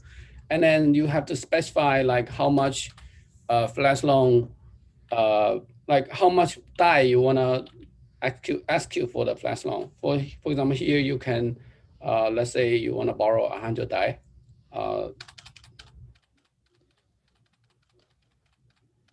Yeah, that's 100 DAI. And then the data, yeah, for this example, we don't have to put any data because our smart contract handled everything. And then once you execute it, you wait for the confirmation. But yeah, like let's see. So once it's done, you will see like there's a flash loan event shows up here. And then each flash loan, we charge 5 bips as a fee. So everyone who joined the pool to provide the assets will share all the flash loan income within this pool. So we built this because we see there's upcharge opportunity and also like collateral swap demand for many kind of other assets. And right now, major assets major flash loan provider cannot provide this. And then that's why we built this, which is a fully permissionless and decentralized flash loan protocol. Yeah, thanks. Cool. First question is, are these just one-sided pools? Like in Uniswap, you have the base assets, which is it's two-sided liquidity. Is this just a single asset that you need to deposit? So as you can see here, it's a single asset. So one asset, one pool, and you can create unlimited pool. And then there's no like a impermanent loss. Okay. And can you just restate the limitations with other flash loan providers? Yes. So basically, we don't only limit to like these pure assets. You can actually deposit a token C token or even like LP. So Uniswap LP token here, so that like hacker can actually flash loan the LP and then unwrap the assets and then use it as well. So we basically use whatever assets available on the market. Okay, cool. That makes sense to me. Did you fork the Uniswap interface? Yes, we modify from Uniswap for the time thing. Yeah. No, that makes sense to reuse something that already exists. Then you get a great UI for minimal work. Nicola, you want to go ahead? Yeah, it's a very, very needed use case in a sense, right? It's a sort of like democratization of flash loans, which it goes down a little bit to the normal users, right? And the ability to put them together, it's going to drive adoption for sure. And it's a good tangible bridge between these two words, basically, right, where you can actually use it for easiest use cases in a sense. So it's interesting. Of course, the UI is very intuitive, and it's even more intriguing the fact that you can unwrap other tokens and not use just you can use the LP, the C token, the A token. So it's quite a little bit of to unpack, but for sure it has legs and has a pretty powerful idea. Thank you so much. Yeah, of course. Why would somebody want to flash loan an LP token? So sometimes say they don't have availability to borrow the token they want unless somehow someone deposit LP here. First thing is that if you provide liquidity on say Uniswap and then you get the LP, most likely you don't use it at all. You put it in the wallet, right? So if you deposit the LP token in our platform, then someone can flash on that LP for what? For temporary unwrap the assets and then execute the flash loan and then pay back by wrap the LP and then basically pay back the LP, which is okay. I see. Complicated, but in our platform it's possible. I don't think that will be a major use case anyway, because we just launched that on mainnet too because we have a contract audit. And then right now, majority users still deposit like major asset token. They don't deposit LP or A token, C token as we imagine. Yeah. Okay, cool. Yeah, no, that makes sense. I just didn't realize. Will the front end be hooked up to that? I saw you jumped into the EtherScan for the actual demo. Are you going to actually have that hooked up by next week? So yeah, next week. Right now, if you come here, this interface, flash loan actually is a add liquidity, remove liquidity page. We plan to actually make this tab as a pool, and then we add a new tab so that's basically we implement this section on our interface so that even though someone gonna rely on the UI, they can use it. But again, like flash loan, usually it's not a UI thing. It happens on a smart contract level. Yeah. Right. Good stuff. Yeah. Thank you. Yeah. One thing I appreciate is how the idea is very, very simple. Trent, thank you very much. I gotta drop off, but I can, for sure reassure all the teams that I'll be on Discord. I'll drop my handle, and all the team is on Discord, and always happy to hear and provide feedback. Yeah, I think we're gonna organize another session for Monday. If you're available, then we'll try to link you in. But yeah, we want to make sure people get time to present. Absolutely. Thank you for thank you, Trent. Around. Of course, my pleasure. Thank you, guys. Thank you all. Bye, guys. See you, Nicola. Bye. Thank you. All right, Salty.nft. You guys still around? Yes. Let me see if my video works. Can you hear me? Yes. Cool. Can you see me? I can. All right. Sorry about the hair. Anyway, let me see if I can share my screen. There we go. Can you see Just this? a question. Are you on like an iPad or something? No. I'm on the browser, isn't Mike? Oh, okay. Just because there's been a few presentations, and then yours included, where it comes in as a portrait mode. So I'm just curious how that's Really? happening, or if you have like a vertical, vertically oriented screen. Is it still portrait? No, now it's landscape. This is better. Okay, yeah. This is just the Figma presentation for a second. Okay, it's just gotcha. It's kind of zoomed out, but that's the entire screen. Anyway, so everything's okay. All right, cool. So essentially, this is our project. We haven't really decided 100% on the name. We have Salty, Lend, or NF Lend, Loan FT. Anyway, so the point is, the problem currently that we're trying to solve is that there's a lot of NFTs out there that are just sitting around doing nothing, right? So and also there's a lot of liquidity sitting around doing nothing. So what's the solution? The solution is we need to allow NFTs to be used as collateral. And it just so happens that Aave has credit delegation, which is a fantastic way to give more interest to depositors, and we decided that we can use NFTs and create a marketplace for getting loans. Anyway, so this is our UI essentially. There's two sides, obviously. There's the borrower and the lender. Borrowers can create a borrower request and stuff, but let's first go ahead and move through the UI. Then I have the contract architecture here. Anyway, so this is a tentative UI. It's going to change a little bit. It's not final, but it is essentially the gist of it. You'll be able to see all the loans you have, all the assets that you have deposited, your collaterals, as well as the what you're owed, right? What you've the borrow request you've accepted. So here you've got your. This is essentially what you've borrowed, right? This is essentially the assets you've deposited, etc. We'll be able to also we'll be showing a gallery of different NFTs that you have that you can set up a borrow request for.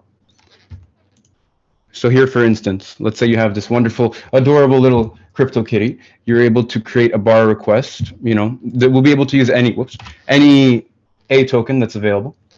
You'll be able to set a specific loan duration, specific interest rate. This is a coupon that's fixed, etc. Right? So yeah, we wanted to get a little bit of feedback on how the card looks, but yeah. So that's essentially the idea here, right? And on the other side, you'll also be able to browse borrow requests that have been created. You'll be able to check the NFT, check the NFT ID, the address, etc. Right? And also view it on OpenSea, which is cool.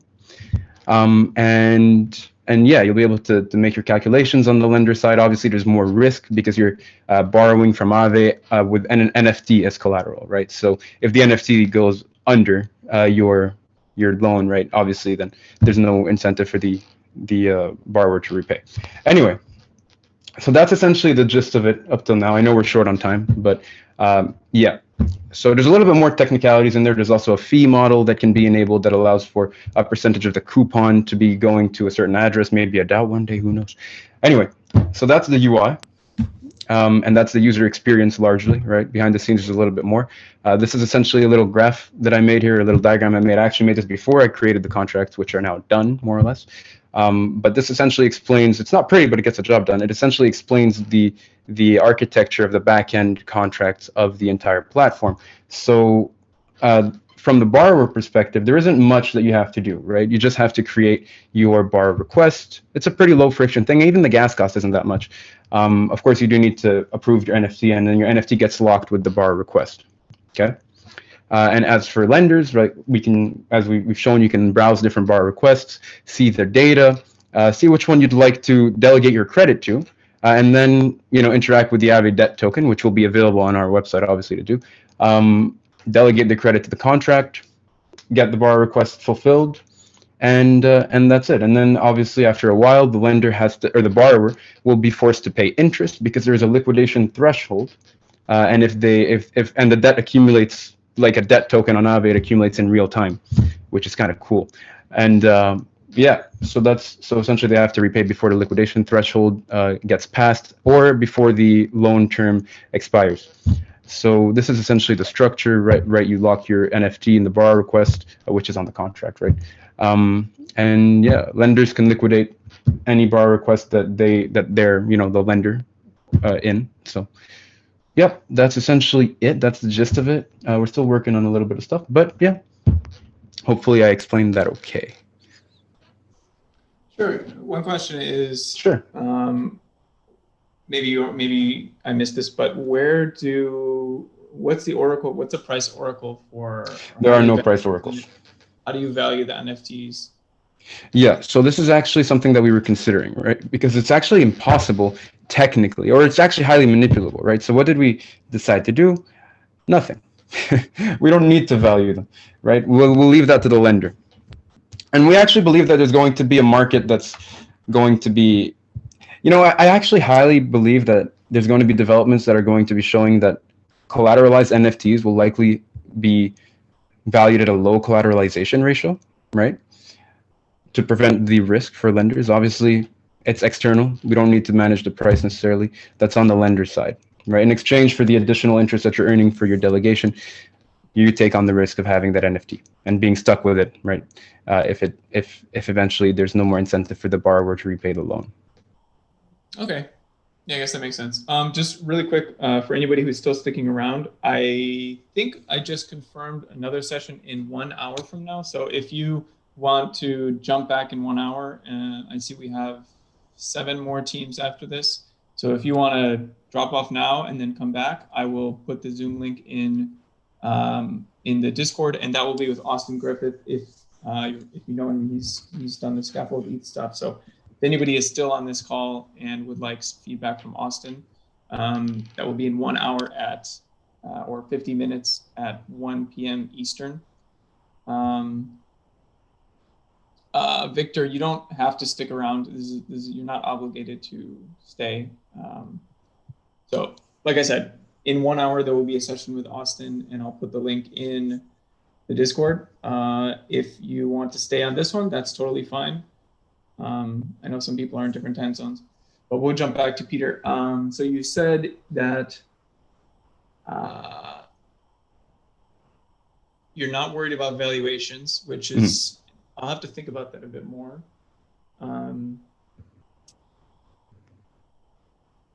I mean, logically speaking, right? This isn't essential, like this is for collectors, right? You got to be able to value an NFT, right? You shouldn't be able to take a loan on an NFT or to borrow, to fulfill a borrow request, right? To be a lender against an NFT without bearing the risk of that NFT to begin with. Sure. And I don't know, creating a price oracle for NFTs is way beyond the scope of this. There's no way we can, it's not that I know of, right? Because they tend to be highly illiquid markets to begin with. So for specific NFTs, right? But there's nothing stopping a lender from going to see the price history on OpenSea or anything like that, right? Yeah, I wonder if, like at a minimum, you could just pull in the ETH amount and use that as a proxy. Obviously, there are fluctuations in the ETH price or whatever was paid for it. Yeah, we could. We are planning to integrate OpenSea prices and stuff like that. The only problem is, if you own that NFT, then you could potentially bid on it with another address just to spoof the price or something like that. Oh yeah, we'll need to be, and even worse, you could do that with multiple addresses to make it seem like the NFT has been traded often, right? So it has to be, we have to think about that. But I think that as of now, getting something off the ground like this might be a good start. But it's definitely a big deal if we could create a price oracle for NFTs. Yeah. One day. There's probably some crypto economic mechanism similar to like a prediction market where you can have people stake on the value, and then wherever the value converges, that's like sort of the rough range. But that's probably out of scope for this hackathon. Can you jump back to your UI really quick? I just want to see it. Sure, yeah. It looked pretty good. Is there a specific page you want me to move to? No. I just wanted to just look through it again. I appreciate that you have it's easy to see the hierarchy of information, so that this is good. Yeah, that's Tio. Tio is like a beast. No, it's good stuff. I don't have any other feedback. Cool. But Thank you for your time. Definitely looking good. Cool. Okay, so I just put it in the chat. but I just confirmed that Austin is going to be available for a session in 1 hour. So if you want to, let's see, we have 7 teams. Are all of these teams sticking around right now, or do you want to get feedback with me and Austin in a bit? If you want to just unmute and let me know, that would be helpful. Who is still on the call? Wario and Morgan, you're going to come back at 1 p.m. Eastern.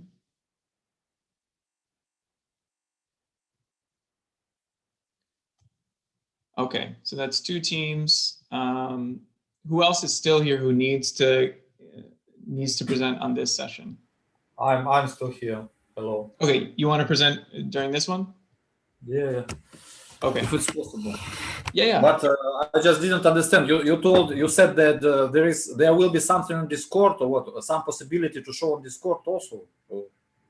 That would be like if you wanted to connect with the Aave team specifically, because I know they're much more technically minded. They have more expertise than I do. So if you wanted to connect with Aave, you could just reach out in their sponsor channel, and they will give you feedback directly. Okay, I will try it. If you need feedback from them. Okay, so it looks like somebody is showing already. Somebody is sharing their screen. Who is this? Not me. John, I think there will be a new Zoom link that I will put into the Discord. Austin's gonna provide it.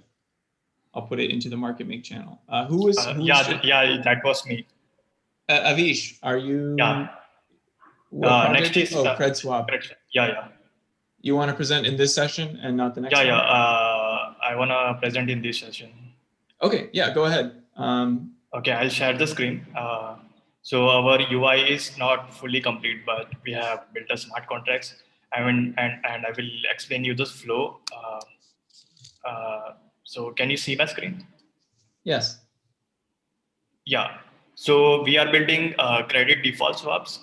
So we have 2 entities. One is the let's say corporate agency that takes loans from the Aave, and there is another called insurance, who would be a risk taker, who would basically hold the debt tokens.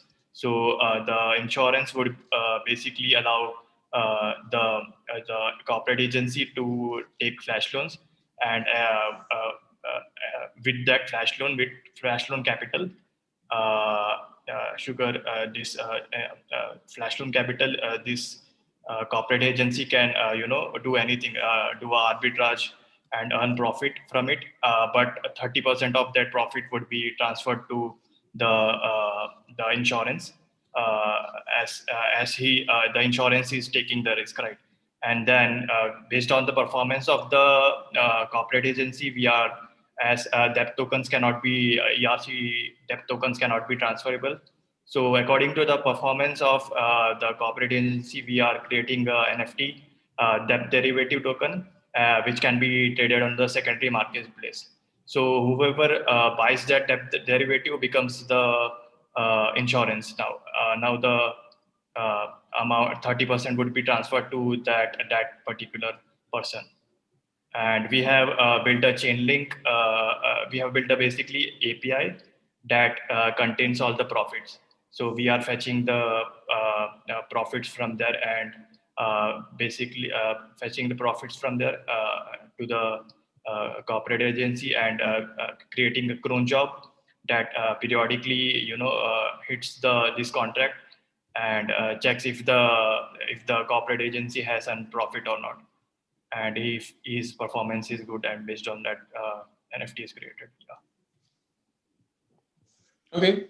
Do you have any sort of UI, or is it just it's still in it's just a smart contract and the user flow. Okay. Yeah, I'll admit I don't have a really deep financial background, so some of this stuff is probably over my head, but I think it seems to make sense what you're proposing. But beyond that, I don't have a ton of feedback. I appreciate the use of the frogs if you're integrating Link. So I know you'll get some points there for the mean value. Yeah.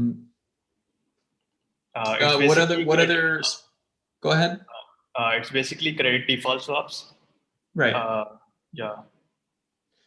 What other sponsors? So you're integrating. Based on the performance of the depth of that corporate agency, NFTs will be created which are AA rated or if the performance is bad, then CCC rated NFTs will be created. Yeah. Gotcha. And how do people actually bid on the NFTs, or is it only linked to the original creator? No one's gonna bid on it, but people can buy it. So the AA rated NFT would be highly priced because it ensures that the corporate agency is performing well. So if anyone wants to become the insurance who wants to buy that NFT, he would have to pay the higher price. Okay, gotcha. Yeah. Would you try to integrate this with existing protocols, or are you trying? Yeah, so we are imagine using it as a standalone project. We are using Aave credit delegation and Chainlink. Okay, so then the output is the NFT, which represents the CDO. Yeah, which represents the depth derivative. Okay. Yeah, I think I have a handle on it. I'll have to read a little bit more about what you're proposing, but it seems to make sense. Yeah. Do you think you'll be able to have a UI for next week? Yeah, I think we will. Basically, UI will be 3 pages. 1 page for registering the corporate entity, another for registering the insurance, and another for creating a secondary marketplace where the NFTs can be traded. Okay, gotcha. Yeah, I'll look forward to seeing that. Yeah, thank you. Thanks for presenting. I think David and Marx will have more feedback on this because they understand. Because they definitely understand reach out. how depth tokens and credit delegation works. Yeah.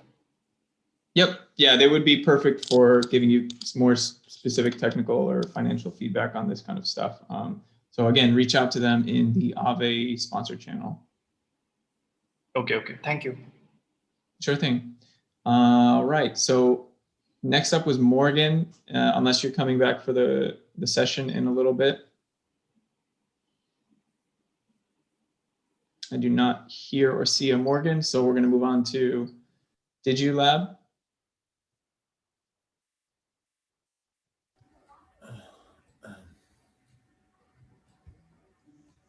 Hello? Yep, whenever you're ready, go ahead. Okay.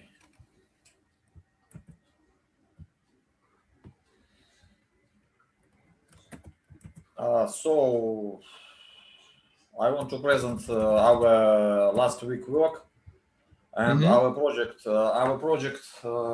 With. Do you see my screen? I do. Yes.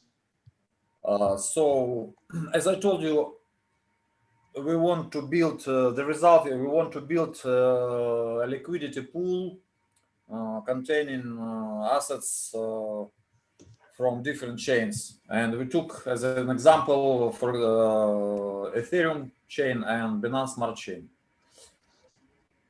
So we have wrote smart contracts. We deployed them on testnet, but we implemented the base operation to test the interchain negotiation through Chainlink. We implemented to test it to make proof of concept. We implemented just for example swap token. So we have ERC20 like token on the Ethereum chain, and we have ERC20 like token on the Binance Smart Chain. So we built also a little user interface. So now I am connected. Please pay attention. We united. We have 2 wallets on our application: Binance MetaMask and Binance wallet. So this is shown, the balance on the Ethereum is showed on the top. And this is the balance of the token on the Binance Smart Chain. So I want to show you the operation of swapping asset from the Ethereum for the asset from Binance Smart Chain. So first operation is approved. Okay, so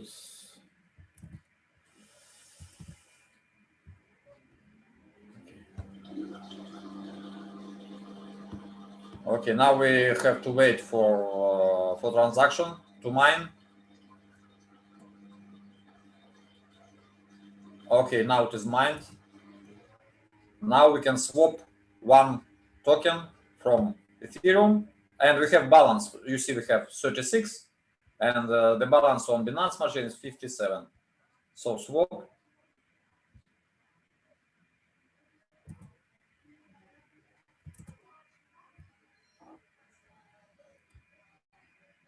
The first operation was approved. I didn't say that the first operation was approved.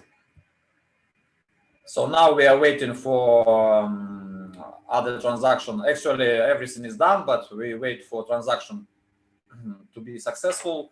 I pay you attention that this is this transaction goes through Chainlink. We wrote special adapter to call. Now you see that we see that transaction was successful, and now we can check balance. Now it's 35 and 57. So we had a successful exchange of tokens.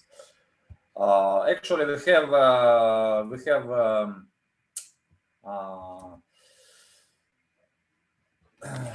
have deployed all the infrastructure, as I told you, the smart contracts and the adapter.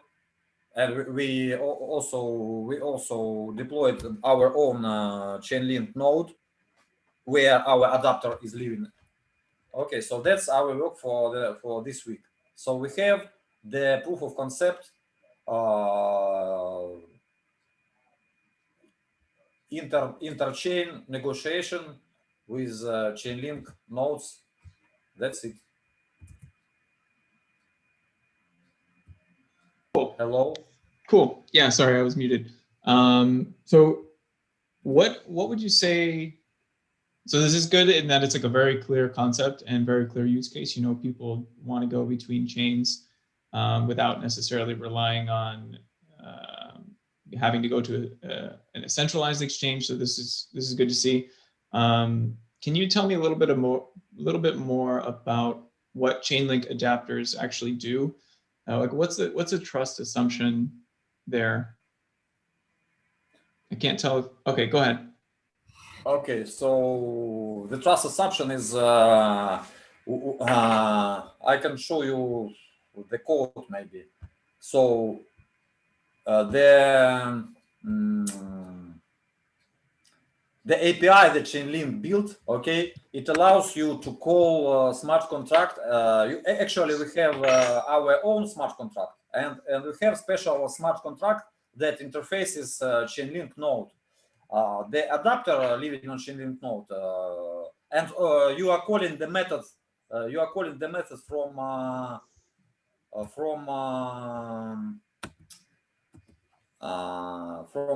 your smart contract, and it applies exactly to the adapter, to the external Chainlink adapter, and this adapter can reference to the smart contract on another side.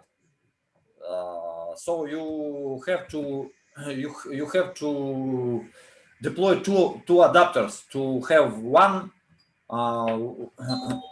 side negotiation, and you have to implement another adapter to have another side negotiation. So the trust assumption is that the Chainlink nodes are situated in the decentralized network, and and then they can when you place your adapter on the Chainlink node, then you can publish. Then we can publish our source code on the Chainlink. They have special market, special market for adapters, and then anybody. So the Chainlink network is decentralized, and the scripts running on the nodes, they are like they are, how to say, they are checked by nodes but each other. So your node have to give the same result as other nodes. Actually, we are on our way on this research, how it will be really trusted and decentralized. But and we built this base operation. And the next step, when we will show you and us that this theme is working, then we'll research how Chainlink network is really decentralized and it can work in trustless way. That's it. Awesome. That makes sense. I haven't done a ton of research into Chainlink adapters and what they actually do, so it's good to get a little bit of background. Could you see this expanding to other chains, or are you going to just stick with the core idea of Ethereum to Binance Smart Chain? No, I didn't. Sorry. Can you repeat? I didn't understand your question. Would, once you've proved this concept is going from Ethereum to Binance Smart Chain, do you see in the future that you could expand it to other EVM chains? Yeah, sure. Yeah, no, we have really big plans to build really working. We are really working not only platform but protocol. For the main idea is liquidity pools mixing assets from different chains. So this is only our first step, and of course we want to implement it in different ways, in different chains. But for now, cool. we want to make it work in minimum configuration. Yeah, I think that's great to see, and I appreciate that there's a UI that is very straightforward. It's not too complicated. I can clearly see how to perform the swaps and what I need to do to actually accomplish what I need to do. So, thank you. Good job on that. Anything else? Okay, just if it will be the session on Monday, I also want to participate in it. Maybe to show mentors our yeah, for sure. And like I said to other people, there's always you can reach out on tag these people from Aave if you want specific feedback from them. Tag them in the Discord. That would be good. Thanks for presenting, though. Actually, we have the question for maybe representatives of Chainlink. There are no people from Chainlink on this call. Okay, but they will be on Monday or no? I can try to arrange a session, but there's no guarantee that they will be there. Your best bet is to go into the Discord channel and tag some people from the chain. I think his name is Patrick. But if you have trouble finding it, I would reach out directly. Okay, thank you. Okay, thank you for sharing the project. All right, so I think the rest of the teams are there any teams who need to present in the next few minutes without going to Austin's session?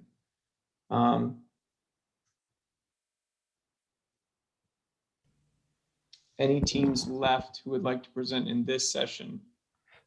So our guy that was supposed to present has left the call. I could do a very short demo and get some feedback, maybe.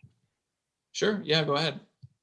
All Victor, right. if you want to connect with Bogdan, I think that might be best in the Discord. I mean, you can also join, there's a voice channel if you want to chat in there, but by text might be best because we have limited time for this session. Go ahead, Vasilios. What's your project, by the way? APY in. Oh, okay. I don't see you on the Yeah. list, but that's okay. All right. Yeah, so basically pretty straightforward. The idea is that you come to our site and you connect your wallet, and we gather your idle holdings and calculate how much money you would have made if that money was on Aave instead of being idle on your wallet. And yeah, you can click here. These are just placeholders for new features that we're gonna come up with. But yeah, you can see in the future, you'll be able to see here in the chart the difference in USD with Aave and USD without Aave. And the other feature we are working on right now is basically you come in and you give in an amount that you want to invest in a certain coin, and then we calculate based on historical APY and gas prices when you will break even, so when you will make the transaction costs back and when you will start earning money, basically. Great. Is that it? Yep, that's it. Yeah, nice. Super simple concept, and charts are always nice to see, especially when you're trying to show somebody how much money they've missed out on making. So Yeah, right. the UI is coming along. Looks like, yeah, you said there's a few other things you have to add in. Yeah, have you guys, sure. So this is just reading, like you're not building any contracts, right? You're just reading on-chain data? Yeah. Okay, perfect. Yeah, that's a great strategy for, you know, something like a hackathon. Yeah. I don't know if I have anything specific. You said you're going to add more into those tabs on the left.